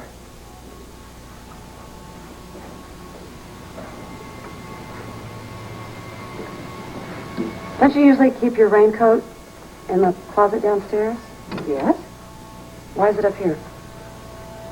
Oh, it's a good question. I don't have the answer. What's in this trunk? The trunk? Blankets, I think.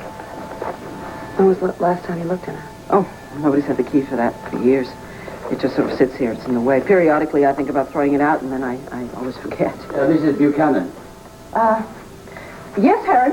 Mr. Buchanan wanted me to let you know that he's home. Thank you. Would you tell him I'll be right down, please? Very good, ma'am. Jenny, I'll just stay right here and look around. Okay. I'll be right back. Dickie. What? Are you okay? I think so, yes.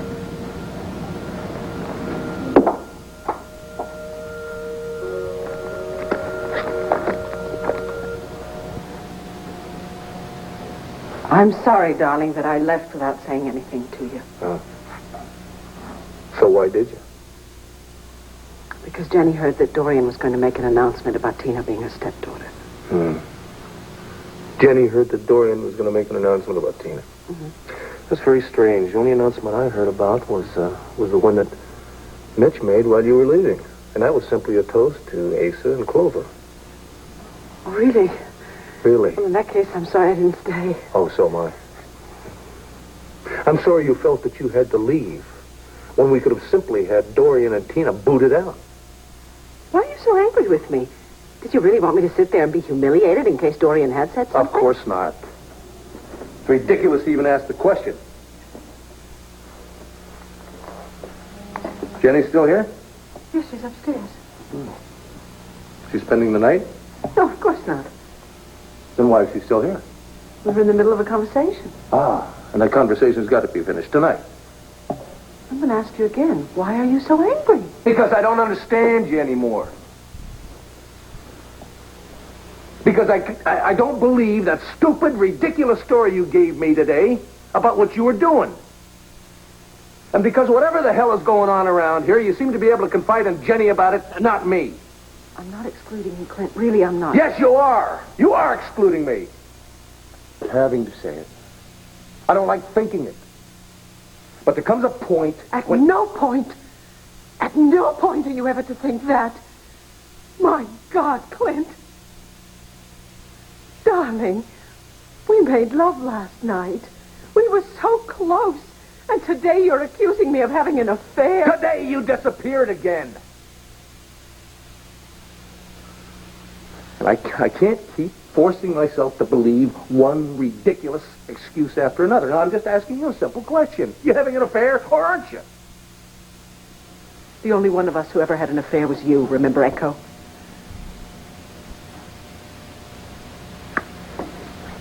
I see. Well, you finally decided just to even the score. Oh, stop it. This is making me so furious. You're getting furious. Where in the hell do you get off getting furious? I cannot believe that you would think that of me. I don't even see other men when I look at them, much less have an affair. Maybe not. So what? What is it? What is going on? Honey, what is going on? Why do you spend so much time talking to Jenny? Where do you go when you don't come home? Where do you go when you don't show up at the office? Right. Right, you're not having an affair. No, I'm not having an affair. And I swear that on my children and on my father's grave and on everything that is sacred to me. Right. I just think it'll be better for both of us if I just spend the night in the guest room. So that way, you see, you can sit up all night long with your friend Jenny and discuss this big secret.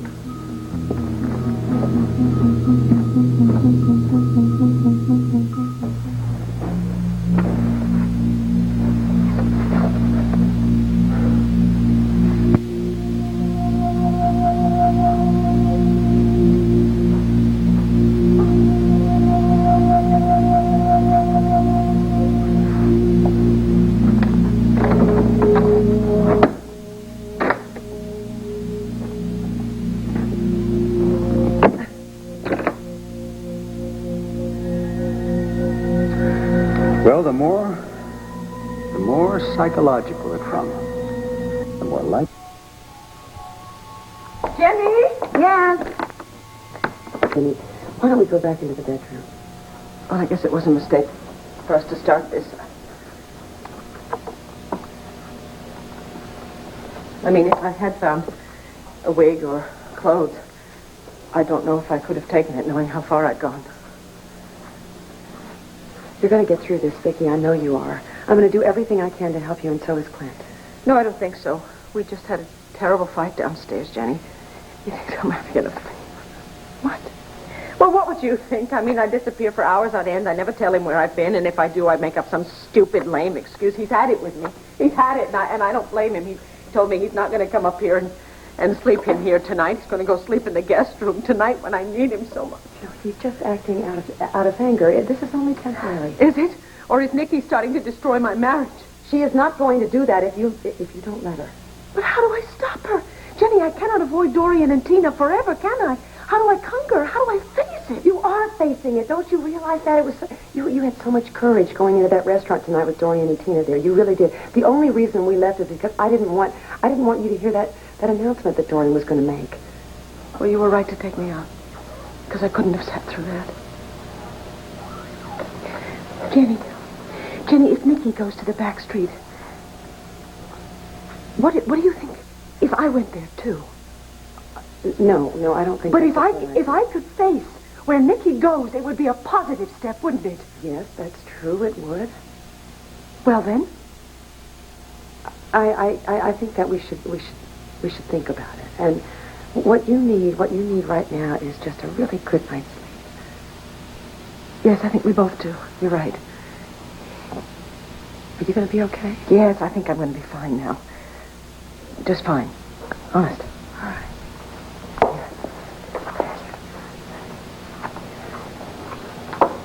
I know that everything looks bad right now. You had a very tough night, but tomorrow everything is going to be much better. I know it will. Thank you so much.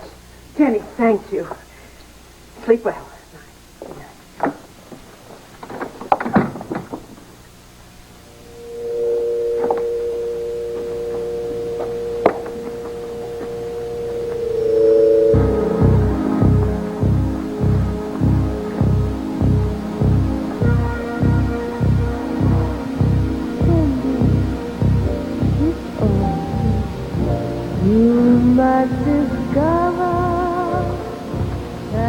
I'm so glad you've come here. I want to talk to you.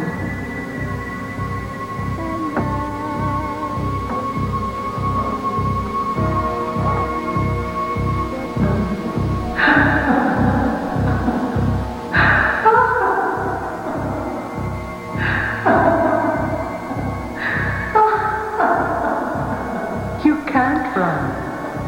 You can't escape from me. I won't let you.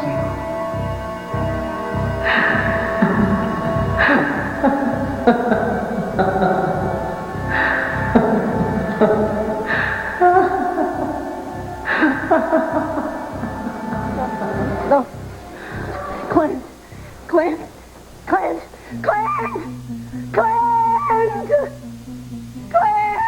Vicky. Clint! Please! nightmare. Make it stop. Make it stop.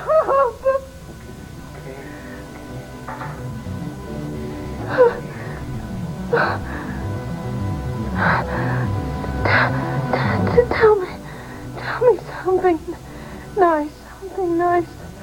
Tell me what you did and nice. Okay,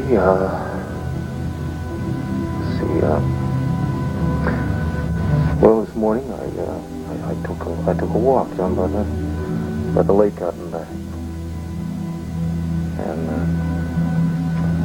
it was a beautiful morning. I mean, the sunlight was filtering down through the trees and bouncing off the water.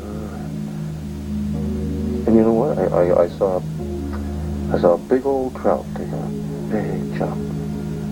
I mean, it must have cleared the water 3 feet. And it suddenly hit me.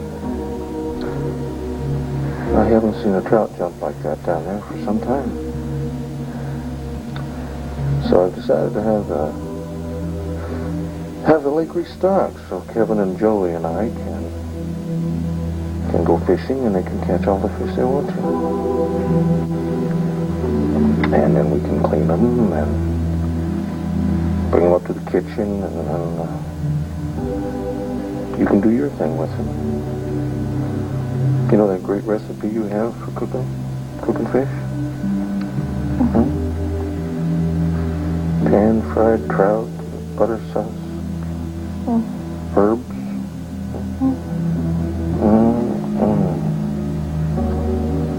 And those great homemade French fries that you make that the boys and I love so much. Don't go, please. I'm not going anywhere. I'm not going anywhere. I'm just trying to get comfortable myself.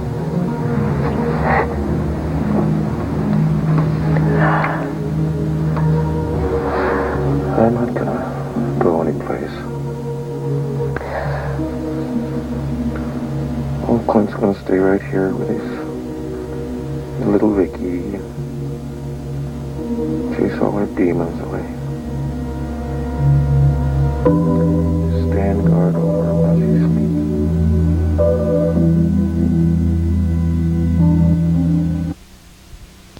Got some new software for the Banner's computer room. I'll tell you what, they've got everything that you might need. As if you know anything about this stuff, which I apparently don't. Yeah? What are you checking out computers for? I'm just killing time. I was here to bid on that Chronological yacht. Oh, really? Think you got a chance? Well, my bid's pretty high, but I'd love to have that boat just to live on while I'm waiting to have the house built. I mean, it's big enough, it's got all the amenities. If I want to go somewhere, I just kick off those big diesel engines and... What's your competition like? Well, the only person I know that's bidding on it is Trent Chapin. He and Delilah just left a minute ago. Obviously, Harry O'Neill slept the kiss and tell type. He didn't tell me anything about Nicole or his relationship with her or anything I didn't already know. Man, what is an exciting woman like Dorian seeing a clown like him anyway? I guess he is the strong and silent type. You know, not a lot of talk, a lot of action. Hey, you never had any complaints about action, have you? Yeah, come on. And that exciting woman that you speak of and Harry happen to be about the same. Well, I don't care about age. It's just I can't picture Dorian and Harry in bed together.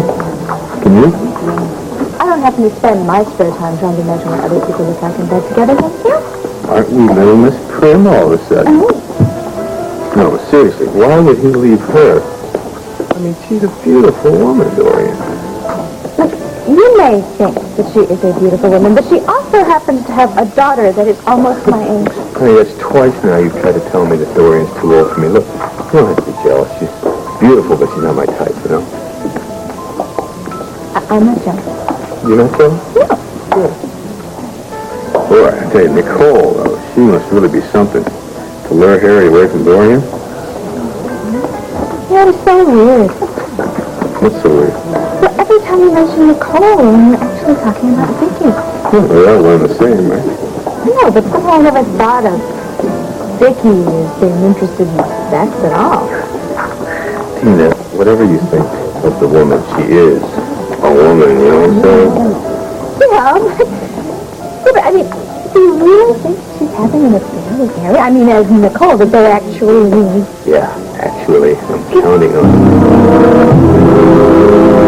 it. Keep staring at that trunk in my closet. I can't help it. I just keep staring at it. Let it go, Vicky. I can't let it go, and I can't ignore it. I really have the feeling that it's something important, and if I can unlock that trunk, maybe I can unlock the secret of Nikki. I can't find the key, though. I've looked everywhere. None of the keys I have fit it.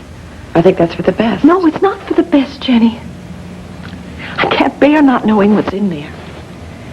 I really think that it might be something that can help. Anyway, I've made up my mind. I'm going to call a locksmith tomorrow. And I'm going to have him come over after Clint goes to work. And I'm going to have him open it. And I will simply face what's there. Sure, there is nothing of any importance in that trunk. I'm sure it's just a lot of junk that you stored away a long time ago. I know, I told you that I thought there were blankets in there. But Jenny, I've thought about it since then. And I don't remember ever putting anything in that trunk. Well, you know, I do that lots of times. I store things away and I forget all about them. Right, so if it's just old forgotten junk, it won't matter if I open it. I don't want you to take the risk.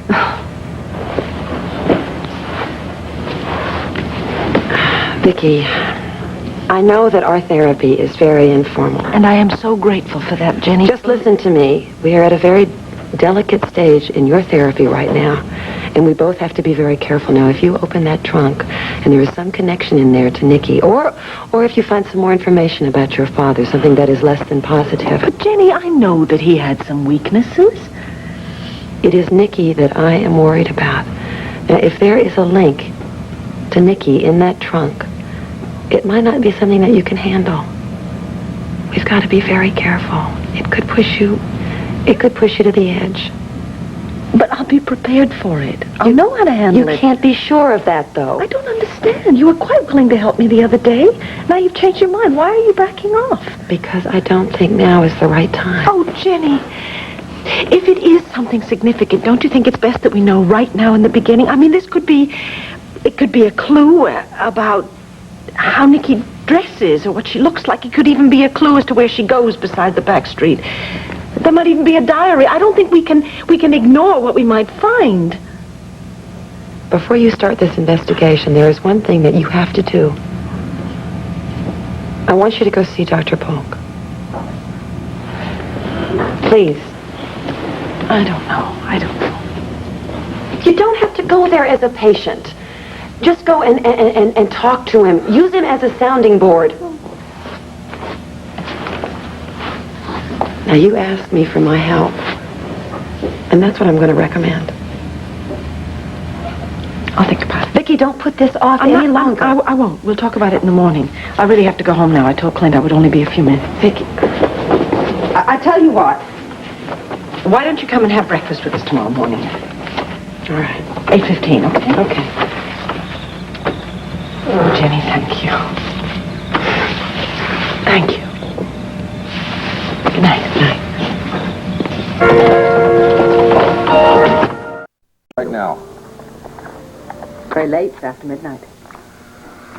Everything okay with Jenny? Yes, she's fine. I asked her to join us for breakfast tomorrow. Fine. Honey, Yeah? I do hope it won't take another nightmare to coax you back to our bedroom. That guest room is the loneliest place I've ever slept. Well, then. Of course I'm coming back to our room. Maybe tonight before we go to sleep would be a good time for us to talk things out. I can't, not yet. Why? I just can't yet. Honey, we can't just keep putting this thing off. Okay. Maybe in the morning then. Maybe. No, we can't do it in the morning. You just got through saying Jenny's coming over for breakfast. I got to be to work at 9:30. Well, we have the rest of the day. All right. We'll worry about it tomorrow. Coming? Yes, I'll just check the doors. I'll be right there.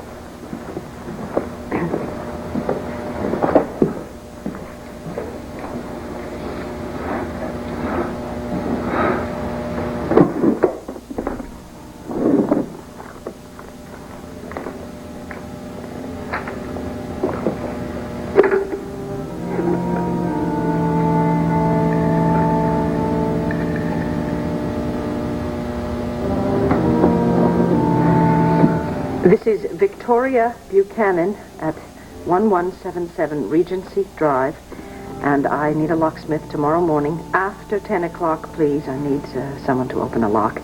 Please, I want it made very clear. I don't want the man to show up until after 10 o'clock. Thank you.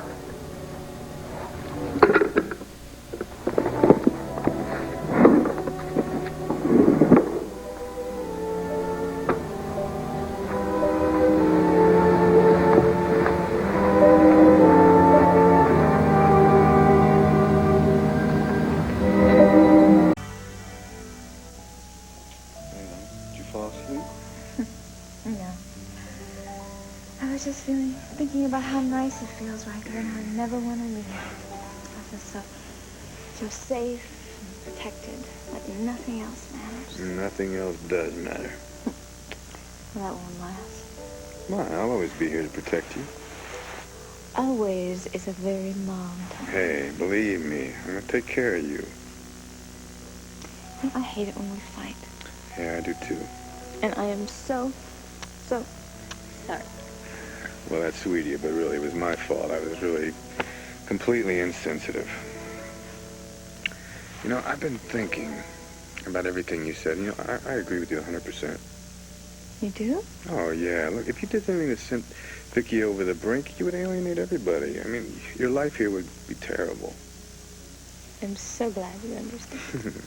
And I don't want you feeling guilty. Yeah, that would be awful. I don't even want to think about it. Yeah. But you know, there are some people in Lambview who don't exactly worship the ground that Vicky walks on, you know? And she does have a few enemies. Don't we all? Like Dorian, for example. Now, I bet she would be happy to do her end, don't you think? Why are we talking about Dorian? Well, what if... Now, I'm just kind of thinking out loud here. Now, what if you took Dorian down to that secret room? Don't you think she would be chomping at the bit to show it to Vicky? Look, what is going on here? Isn't that what you agreed not to talk about? Wait, it's just a suggestion, honey. If you don't like it, we won't do it, okay?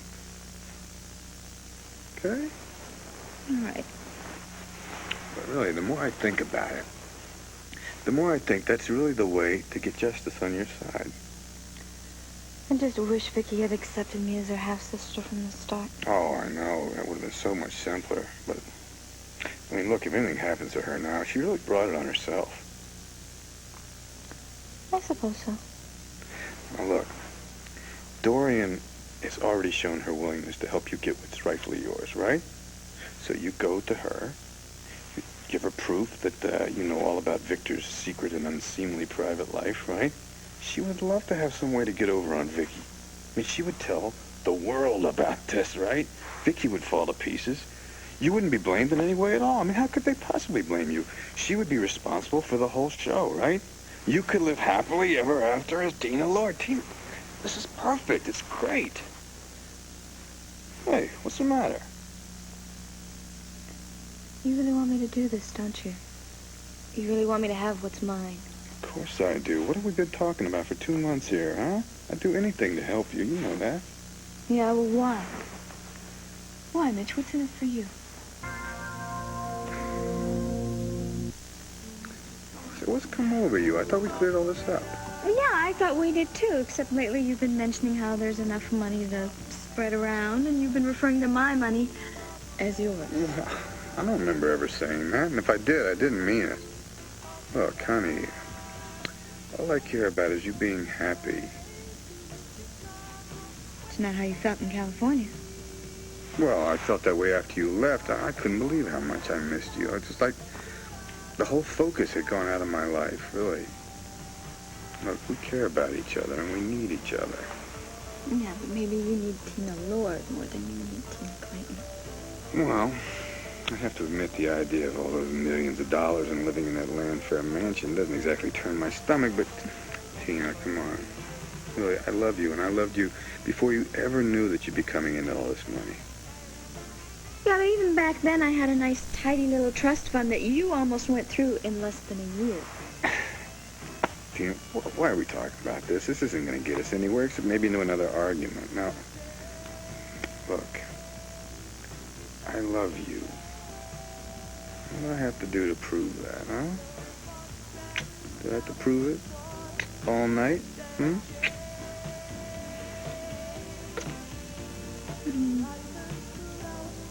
believe you love me. You better. I don't know, this whole thing with Vicky, though, it's just got me so confused and so worried. I know, honey, I know. Well, look, you have to trust me, and you have to believe in me, and you have to believe in yourself. Now, I'm not going to let you get hurt, but if you want the Lord name, you're going to have to get in there and fight for it. Well, I do want it. Will you do what I asked you then? Will you take Dorian down there and show her the secret room? Just hold me for now, Mitch, okay? Jenny, must have been very exciting. Yes, a lot's happening in that field. Did you concentrate on any particular disorder or treatment? No, I kept it fairly general. Ever since I got the job as head nurse of psychiatrics, I want to... Excuse me, Mrs. Buchanan. Yes, sir. The locksmith is here, ma'am. Locksmith? He says Mrs. Buchanan left a message for him last night. What do we need a locksmith for? Oh, he's from me. I locked my keys in the car when I was taking my groceries out, and Vicky said that she would call someone for me. Well, I'm done here. I'll go talk to him. You girls finish your coffee. Oh, thank you very much. You bet.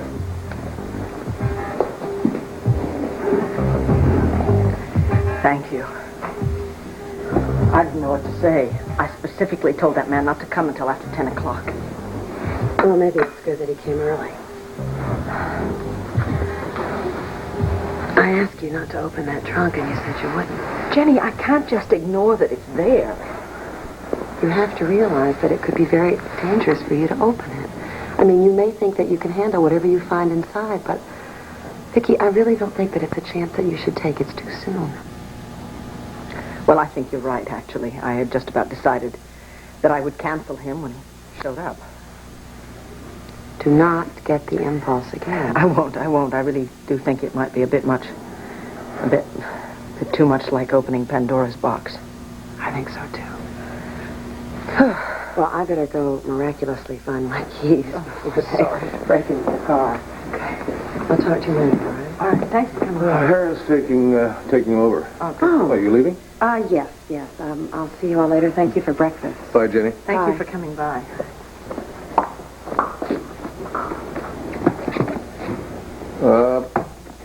Are you want to ride down to the banner with me? Well, no, actually, I think I'll go in a little bit later. I have some reading that I can do here just as well. Okay. I'll see you at work. Clint, Yeah? have you got a minute? Sure. I said something to you the other day that has been bothering me ever since. I wish I could take the words back, but I can't. And so I just want to apologize. I'm so truly sorry that I brought up Echo. Don't apologize. I'm sorry about the whole episode. My only excuse is I was so shocked when you accused me of having an affair that I just wanted to lash out. I know. Please believe me when I tell you it's not true. It is so ludicrous to think that Darling, I love you. I love you so much. You're the only man I want, and you're the only man in my life. I want to believe that. It's the God's truth.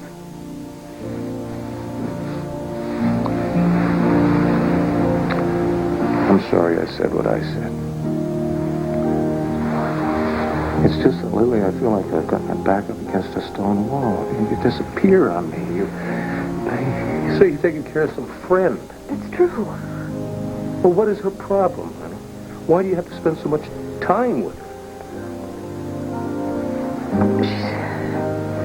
She's getting better.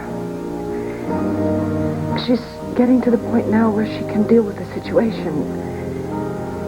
And with luck, there won't be any more emergencies.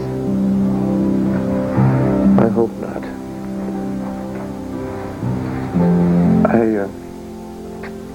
I hope that soon you'll be able to explain this whole mystery to me. We've always trusted each other, honey, and we've always been so close. I miss it. I miss it too. And I will explain it to you. The minute that I can. Where is it? Someplace in Bay Head, New Jersey. I expect it's just advertising or a brochure. Why would they send a brochure a special delivery?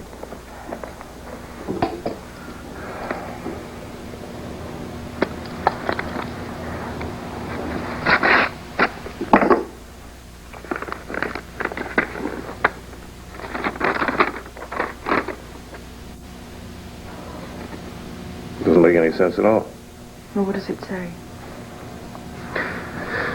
Dear Mr. and Mrs. Buchanan, we were pleased to have you as our guest at the Seaside Inn on May 20th. We hope you were satisfied with your accommodations and that the service, as well as the dining room, met your high expectations. We look forward to seeing you again on your next visit to our lovely shore area. You're sincerely the management. It's obviously just a mistake. Strange mistake, honey. That's our name, our address. Well, it's a ridiculous mix-up, that's all. May 20th. I was with the boys in Arizona on May 20th. Wasn't that the night of the big rainstorm in the Philadelphia area? I don't remember. Yeah, there was a lot of flooding. I caught it on the late news. I remember the storm. I don't remember the date. I mean, it's over a month ago. I'm going to go and see if Jenny's all right, and if she hasn't found her keys, then perhaps she'll need a lift to the hospital. Why don't you just throw that silly thing in the wastebasket?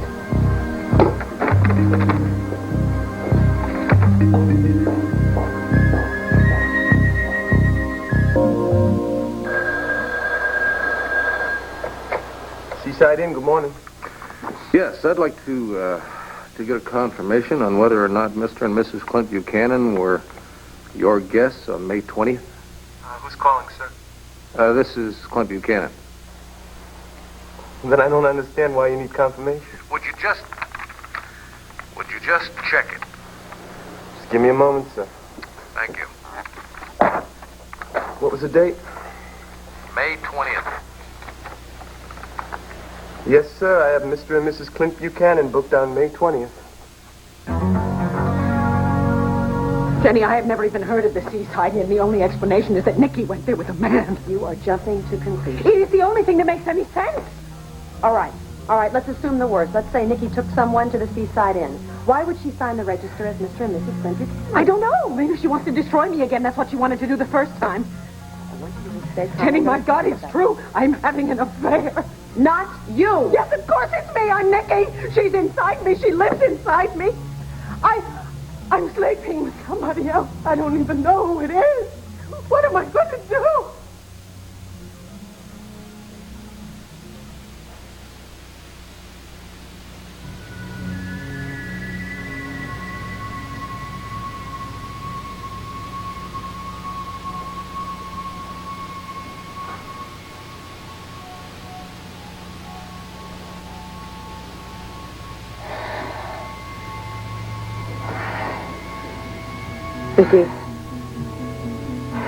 Vicky.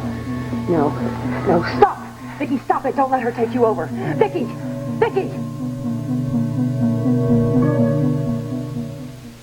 Things. My wife and I were not at your inn. All I can tell you, sir, is that the register says you were. With our address? Landview, Pennsylvania? Look, I don't understand the problem. Maybe skip your mind. There was a horrible storm that night. Lots of people were stranded. This ringing any bells? None of the right ones. On May 20th, I was in Arizona. You listen to me and hang on. Don't go away from me.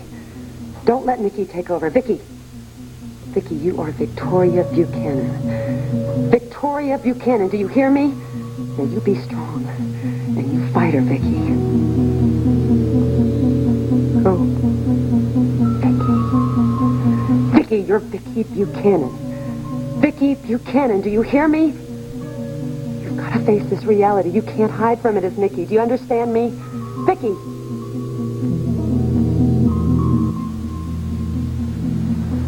Jenny. Oh, thank God. What happened? Nikki almost took over. It didn't happen, though, did it? No, because you fought her and you won. Oh, Lord. What were we talking about? What do I remember? I know. Oh, we were saying about Nikki. That maybe she took a man to that hotel. The Seaside Inn. That maybe I betrayed Clint. All right, now be very careful because this is what triggered it.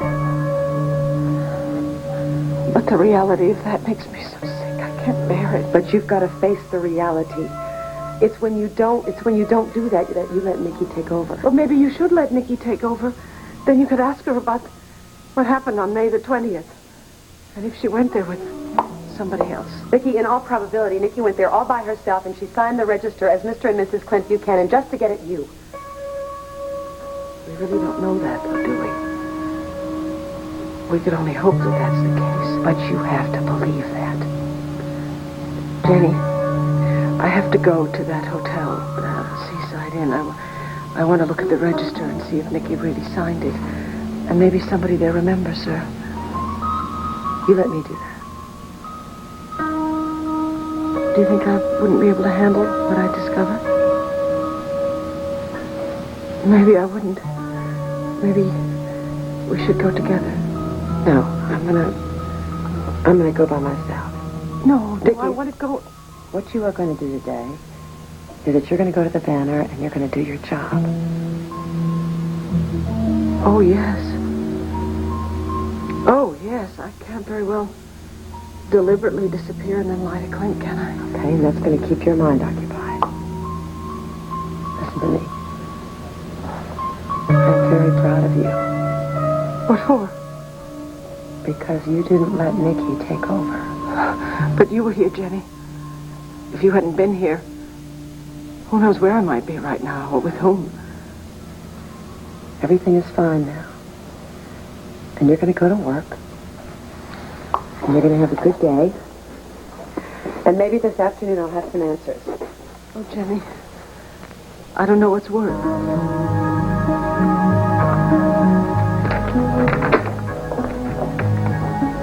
Hello, darling. Jenny's car key problem is all solved, so if you're ready to go to work, so am I. Both of us at the office on the same day? You think the staff can stand a shot? I'm quite sure they'll survive. Shall we go? Yeah, honey, got this letter from the Seaside Inn. I thought you threw that away. No, I called and asked him about it.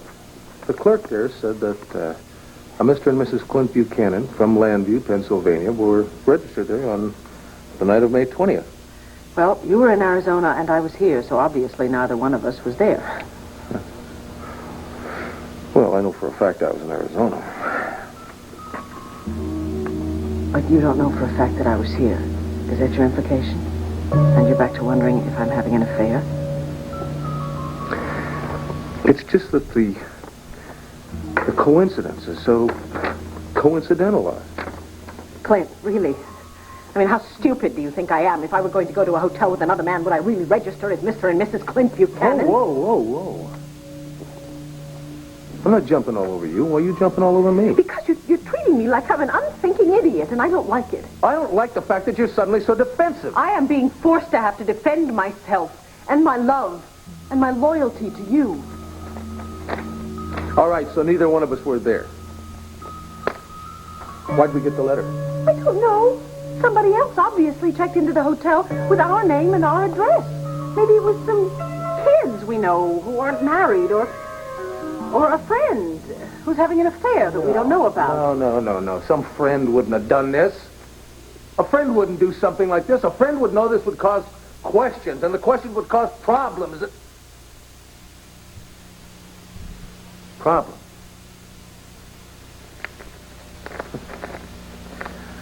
I know exactly who's behind this. I know who's behind this. Tina!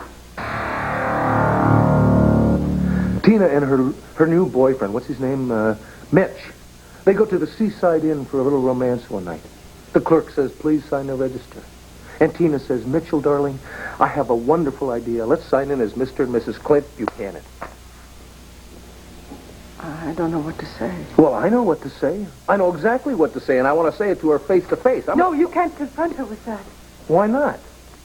Because, for one thing, we don't know for certain that she did it. You might not know. I'll bet my bottom dollar on it. Yes, but do you really want her to see how this got to you?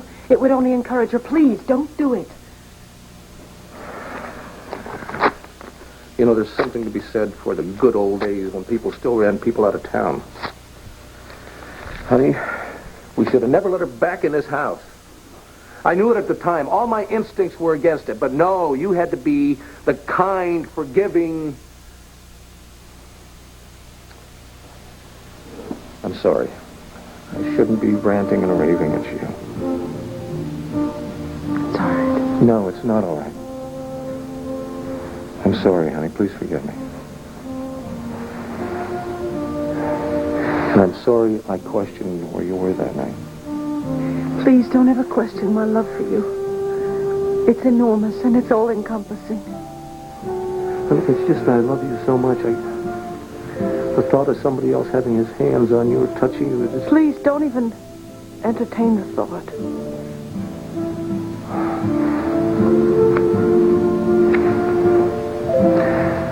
You know, I think the kid's been looking awfully tired lately. Why don't we put him to bed early tonight and you and I can start home? Well, we have the press awards banquet to go to tonight. Yeah, you would remember that. Well, there's always tomorrow night.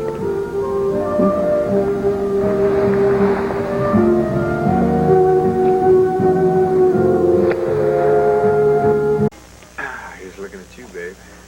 What'd I do? You called Dorian. That's what I call taking care of business. Yeah, I'm not so sure I should have done it. I don't know. I wish she hadn't been there or she had something else to do. Hey, everything's going to work out fine. You know what you're going to tell her, right? Yes, I know. I found new evidence about Victor's secret life, and I didn't tell Vicky or Clint because I didn't want them to cover it up. That's right. We'll go over it again before you meet her, all right?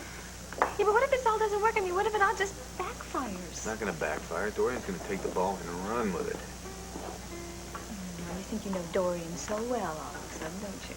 But you don't. I mean, she thinks I'm keeping things from her about that red-headed woman, and as a matter of fact, I happen to think that you're keeping a few things from me. Honey, I'm an open book. I'm not hiding anything from you. Well, then who did you write that letter to from the Seaside Inn? That letter really is not important. Have a croissant. A murder trial, don't we start to look like the Chronicle? Honey, in most cases I'd agree with you, but the whole town's talking about this one. Oh, I suppose they are. Excuse me. All right, okay, it's fine by me. Pardon me, but would you like me to order some luncheon for the two of you? No, thanks, I'm not hungry. Maybe later on. Not for me. I'm just on my way back to my office. Excuse me. Hello, Victoria Buchanan. Oh, hi, Harley. How are you? Oh, I'm sorry. We didn't confirm, huh? No, Clint and I will definitely be there tonight, yes. Yes, I am sorry about that. Okay, we'll see you later. Bye-bye. We never RSVP'd, apparently. You just had a beautiful chance to say no, and you blew it. Darling, we cannot miss this occasion. Some of our reporters are getting awards. I know. Duty before romance. Work before pleasure.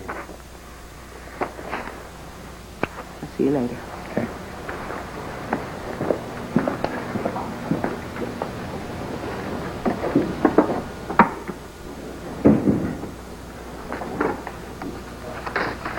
Oh, Victoria. Concentrate on work, not on your problems.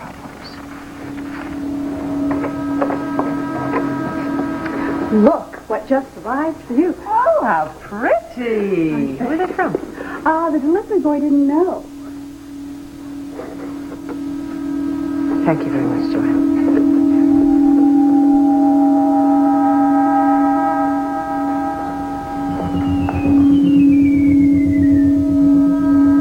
I'm just getting a bit claustrophobic. Look, it's a big room. There is plenty of air.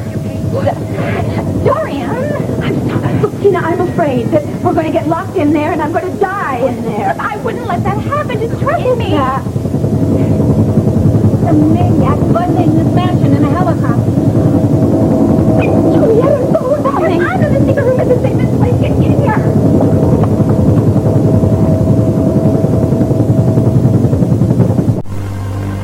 I'm sorry, Jenny. You were saying something, weren't you? No, I can't remember what I was saying. Oh, yeah, I understand, ma'am. Thoughts slip my head all the time. It's no big deal. Nicole, I don't even think I introduced you yet. I'm sorry. This is Jenny Rinaldi. Have y'all met? No, I don't believe so. Hi, I'm Nicole Smith.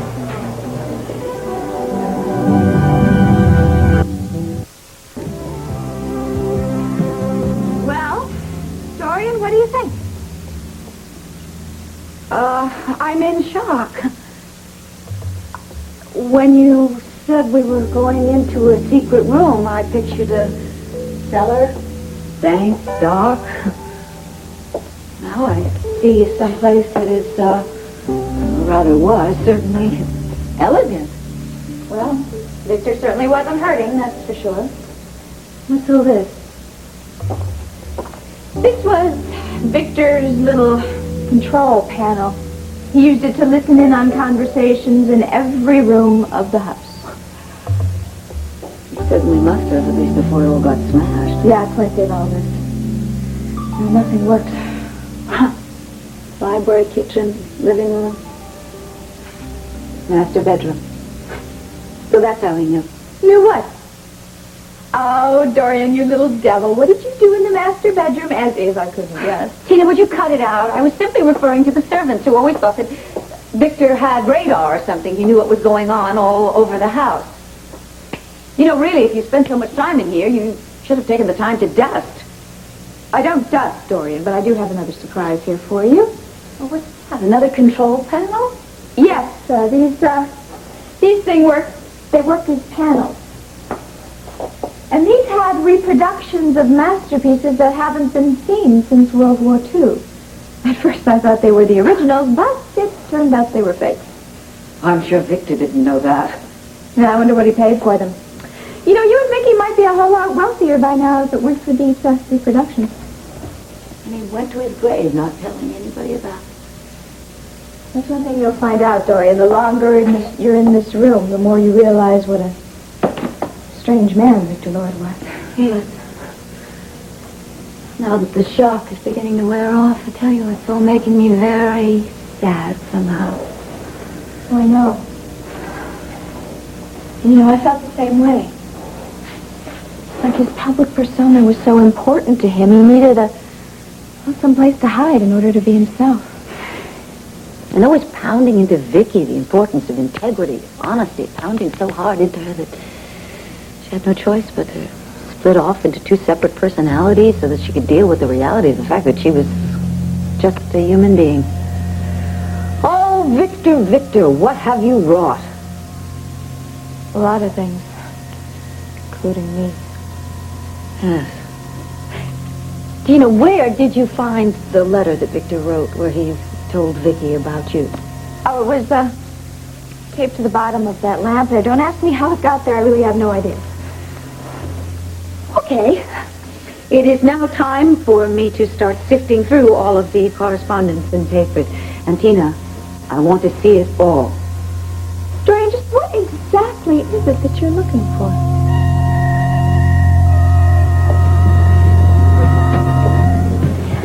You know, I don't know Jenny that well myself, but I can tell you she's a real nice lady. It's a pleasure to meet you. Thank you, you too. Were you about to run off anywhere? No, not really. Well, great. You know, Nicole, she's new in town, and we were thinking about kind of shooting the breeze and maybe having a couple drinks and everything. Maybe you'd like to join us. Yeah, that would be nice. Nicole? I'm in no rush. Well, terrific. Look, there's a table for you right here. Y'all can take that if you want. Oh, thanks, Bill. Can I get something to drink? Iced tea? Sure, I'll have one. Oh, yeah. Hey, is everything cool, Rob? Oh, yeah, everything's fine. I am very glad that you showed up with Nicole that soon because Jenny was going frantic waiting for her. What are you talking about? They don't even know each other.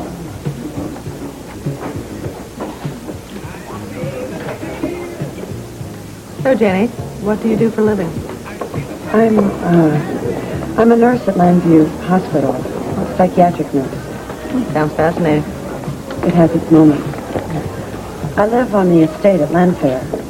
The owners there renovated a garage and turned it into an apartment. Do you know the Buchanans? Oh, no. I'm hardly in their league. All right, here you go, ladies. Well, thank you, Clover. You're welcome. You know, I'm sorry I can't sit down and chat right now, but being the owner and everything... No, that's all right. We're just getting to know each other. Oh, terrific. See there, Nicole?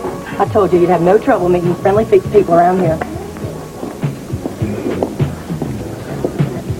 So, Nicole, is this your first visit to Landview? Mm-hmm. Nikki, I'm... Nicole. No, either one's fine. Actually, no, I used to live here a long time ago, but I only just came back recently. A lot has changed in this town. It's still a real nice place, though. Thank heavens the back street hasn't changed. A lot of memories here. So you used to spend a lot of time here? Are you married? Do you have a family? No, I'm a very independent person. Is something bothering you? I know we just met, but you seem so tense. Well, to be perfectly honest with you, I have a problem and I'm not really sure how to deal with it. Well, can I help? Are you sure you don't know me? How could I? We just met. Well, you look very familiar to me. Are you positive that you don't know Vicki Buchanan? I'm absolutely sure. Why? Well, the thing is, you do know Vicki. You know her very well. And the reason that I'm telling you this is because I want to help you.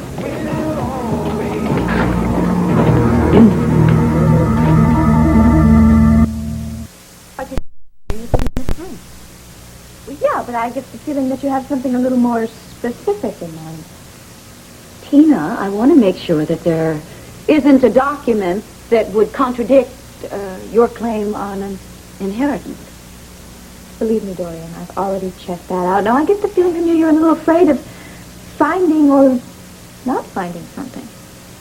Tina, if you think that I'm going to bring Vicki down into this room without knowing exactly what is in it, you're sadly mistaken. Oh, come on, now, you are welcome to spend as much time as you want down here. Believe me, I could care less. I'm just interested in knowing what it is you're so curious about. All right, I'm worried. So perhaps you're setting some sort of booby trap. For me, or for Vicki, or for both of us. Dorian, I would never do that. Just try and remember the reason why I want you to show Vicki this room. It's so she can finally accept the fact that her father was not a saint. Then she could accept the fact that he seduced my mother and that this is where I found that letter that she claims is a forgery. Yes, but now that I've seen the room, I'm not sure that I want to be the one to shatter Vicki's image of her father. Dorian, please don't back out on me. Just remember the original reason we want to show Vicki this. This is so I don't have to publicly announce in court all about Victor and his secret room and the intercoms, the monitors. Wait a minute, Tina. Are you subtly threatening me here? No, I am not threatening you. I am begging you to help me. Okay. I haven't got time to debate this with you. I want to start reading all the correspondence now. All right, so why don't you just make yourself comfortable? There's no reason for me to have to stay here. But Tina, I am not exactly sure that I want to stay down here alone. Look, it's very simple. Just when you go out, you push the button and the panel opens, and you just check to the people to make sure nobody's in the library. Speaking of that, I just realized we haven't heard the sound of that helicopter since we closed that panel. No, it's totally soundproof in here. You'd scream your head off and nobody would ever hear you. Oh, my. All right. Why don't you go ahead? Yeah, I'll go and see if someone's in the library, all right? Okay, and check to see if there are any Marines from the sound of that helicopter. Wouldn't be surprised if there were.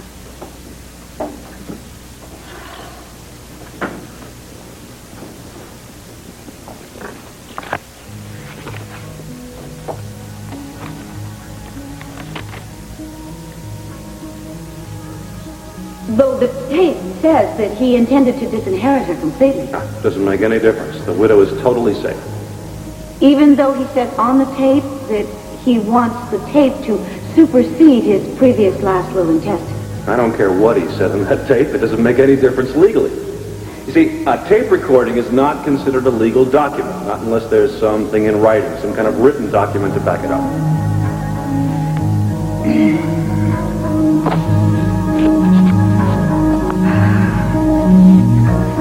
Oh, Dorian, I have to stick around. There's Bo and Asa. Whew. Some hunk I've never seen before, all in the library. So I finally get to meet Woody. I'll tell you really. I don't really understand this at all. Why on earth would I need your help? This is a very difficult thing. You'll just have to trust me. It's the only way I can assure you. Well, I'm afraid you're making me kind of nervous. I'm sorry. I don't want to do that. I just want you to know that my intentions are good. What intentions? To help you.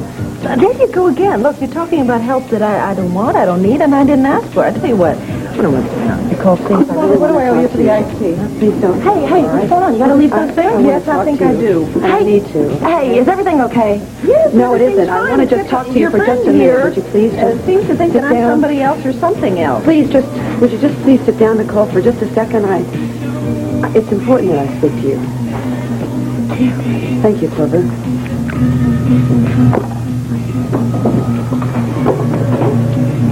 I'm really sorry. I don't mean to upset you. It's the last thing I want to do. All right, then would you get to the point, starting with why you're insisting I need some help? The point is Vicki Buchanan. Why Vicki Buchanan? Nicole, I know who you really are. And you know me. Don't you, Vicki?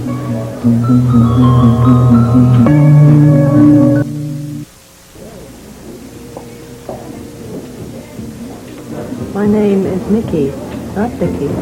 No, it is Vicki Buchanan. I don't really know why I sat down with you again. I think you must be out of your mind. Please, I just want to take you home, Vicki. I want to take you home. Be with your husband. I have told you I'm not married. I have told you I'm not the person you seem to think I am, and now I'm also going to tell you you are obviously very sick in the head, and I'm not going to sit there. Please, don't leave. Nicole! Please, don't walk out of here like this. I'm not going to take it for it. Please, Nicole! Nick! Jen. What's the matter? Who did you say was down there with Asa and Bo? Oh, some guy I'd never seen before, but he was tremendously handsome. Oh, dear, Tina, I thought you were taken. Oh, I am. Oh, definitely I am, and I hope you'll try to remember that, Dorian. Oh, my dear. Meow, meow. Well, it's just that Mitch is so tremendously attractive himself, and, well, I think it's difficult for other women to realize that he's in love with me. It's unavailable. I certainly understand that completely. Didn't you say that you had to be at the Press Association Awards? That's right, I forgot all about it. Why don't you go upstairs, check and see if the coast is... Never mind. This is much more important. You know, before Clint ruined all this stuff, it was certainly a lot easier to find out if anybody was in the library or not. Yes, I'm sure you must have overheard some interesting things. Bite your tongue, Dorian. I certainly didn't sit around here eavesdropping. Oh, yes, I'm sure you did.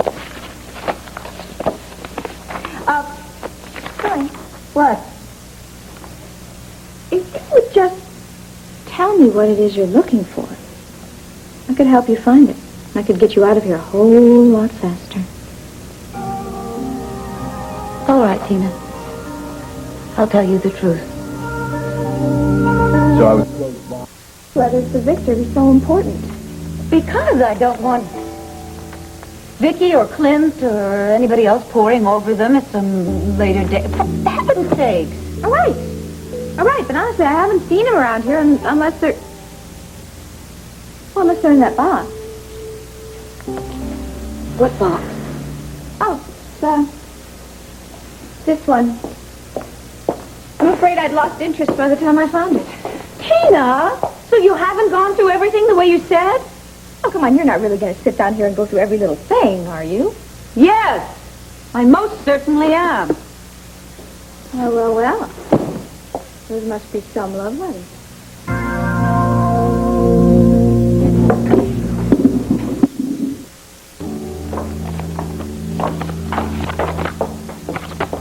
Dorian, no one's in the library now. All right. Well, I haven't finished going through half of this stuff. Well, come on, Mitch is waiting for me. Well, all right. You go ahead. I'll be fine. All right, look, it's really very simple here. Now, you take the figurine, right, and you just put it in the slot in the mantle, and then the panel will close. And then just put it in your purse and take it with you. Right. Huh? I don't know, Tina. What if something should go wrong and I can't get out of here? I'll call you tomorrow, and if you don't answer, I'll come rescue you. You mean there's no telephone down here? Of course there is no telephone down here, Dorian. Look, I really can't think of anything else unless you want to come with me right now. No. I'll be okay. Good. Then you have to come back up with me and shut the panel after I go. Right. Come on. Dorian, you will show Vicky the room for me, won't you? I don't know, Tina. I'll have to think about that.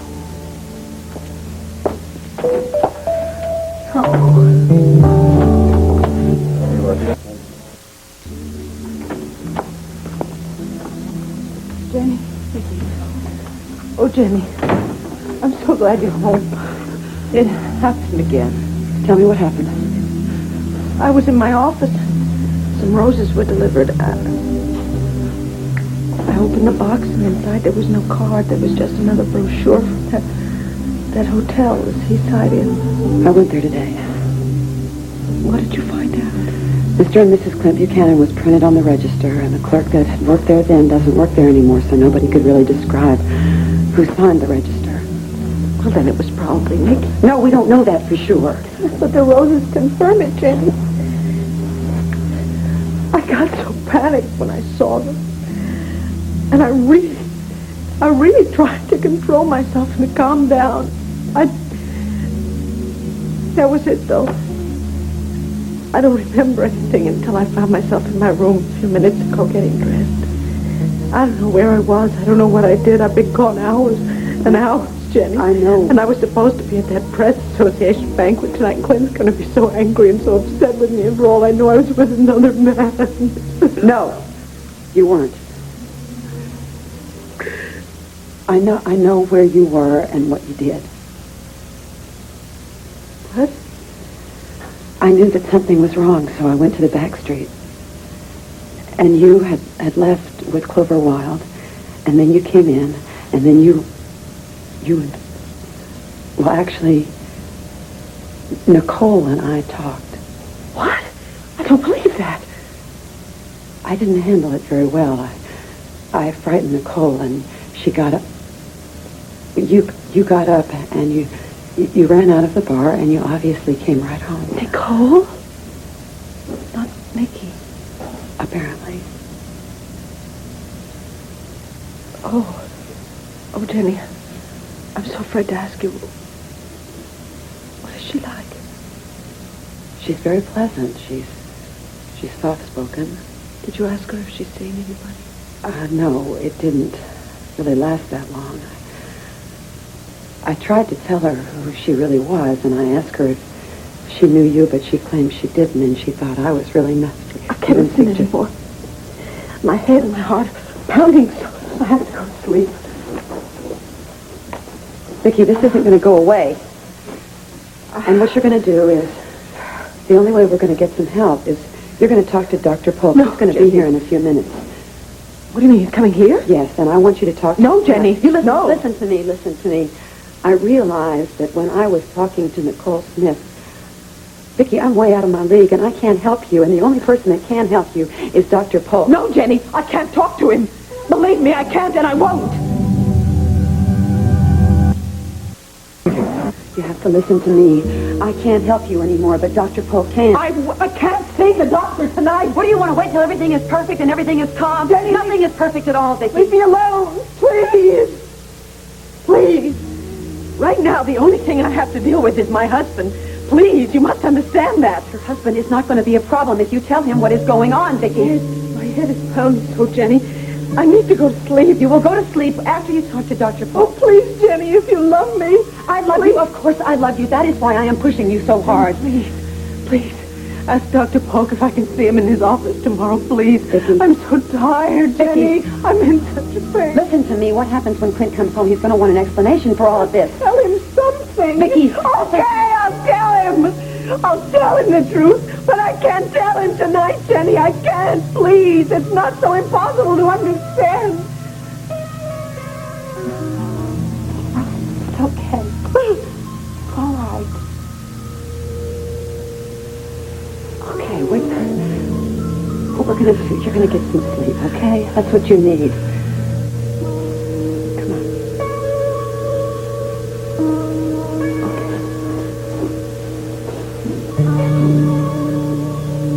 And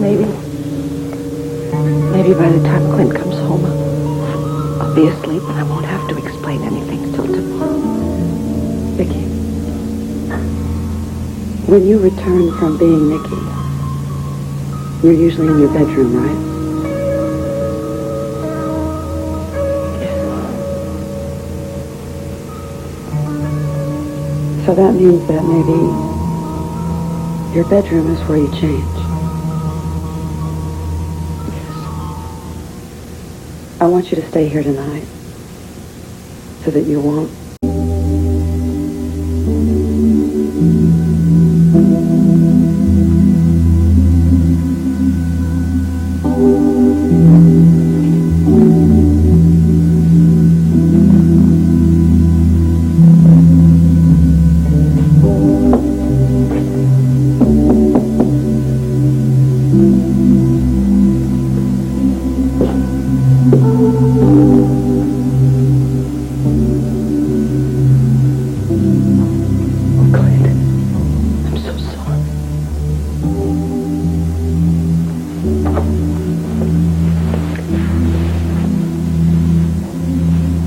I know you are.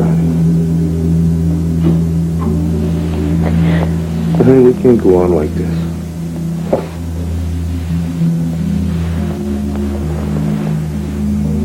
I love you.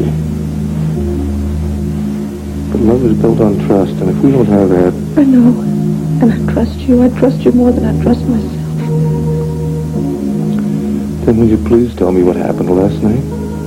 Why you didn't show at the press awards? Why you spent the night at Jenny's?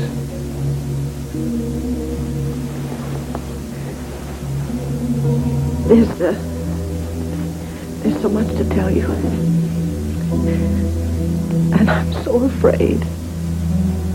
I'm so afraid of losing you. I'm so afraid of losing your love, Clint. Because if I didn't have that, I don't think I could go on. What could you possibly do that would make me stop loving you? I don't know.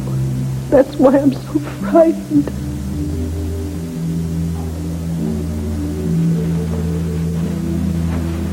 Well, then let me tell you. You can't do anything that's going to make me stop loving you, honey.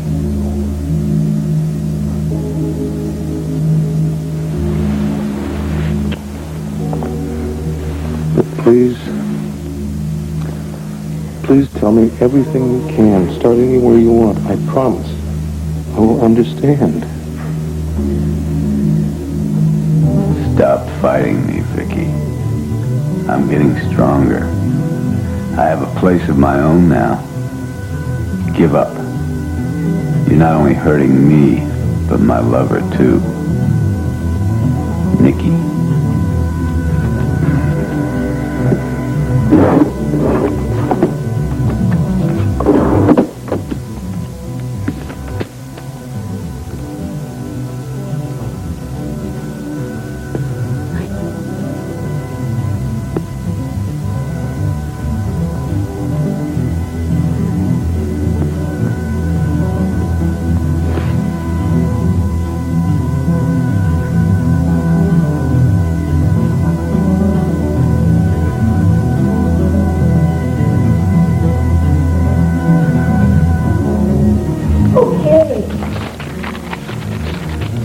Hey. What are you writing? Oh, I hope you don't mind. It's just a little note about an art deal that I've got a good lead on. See, sounds important. Ah, it is. Very.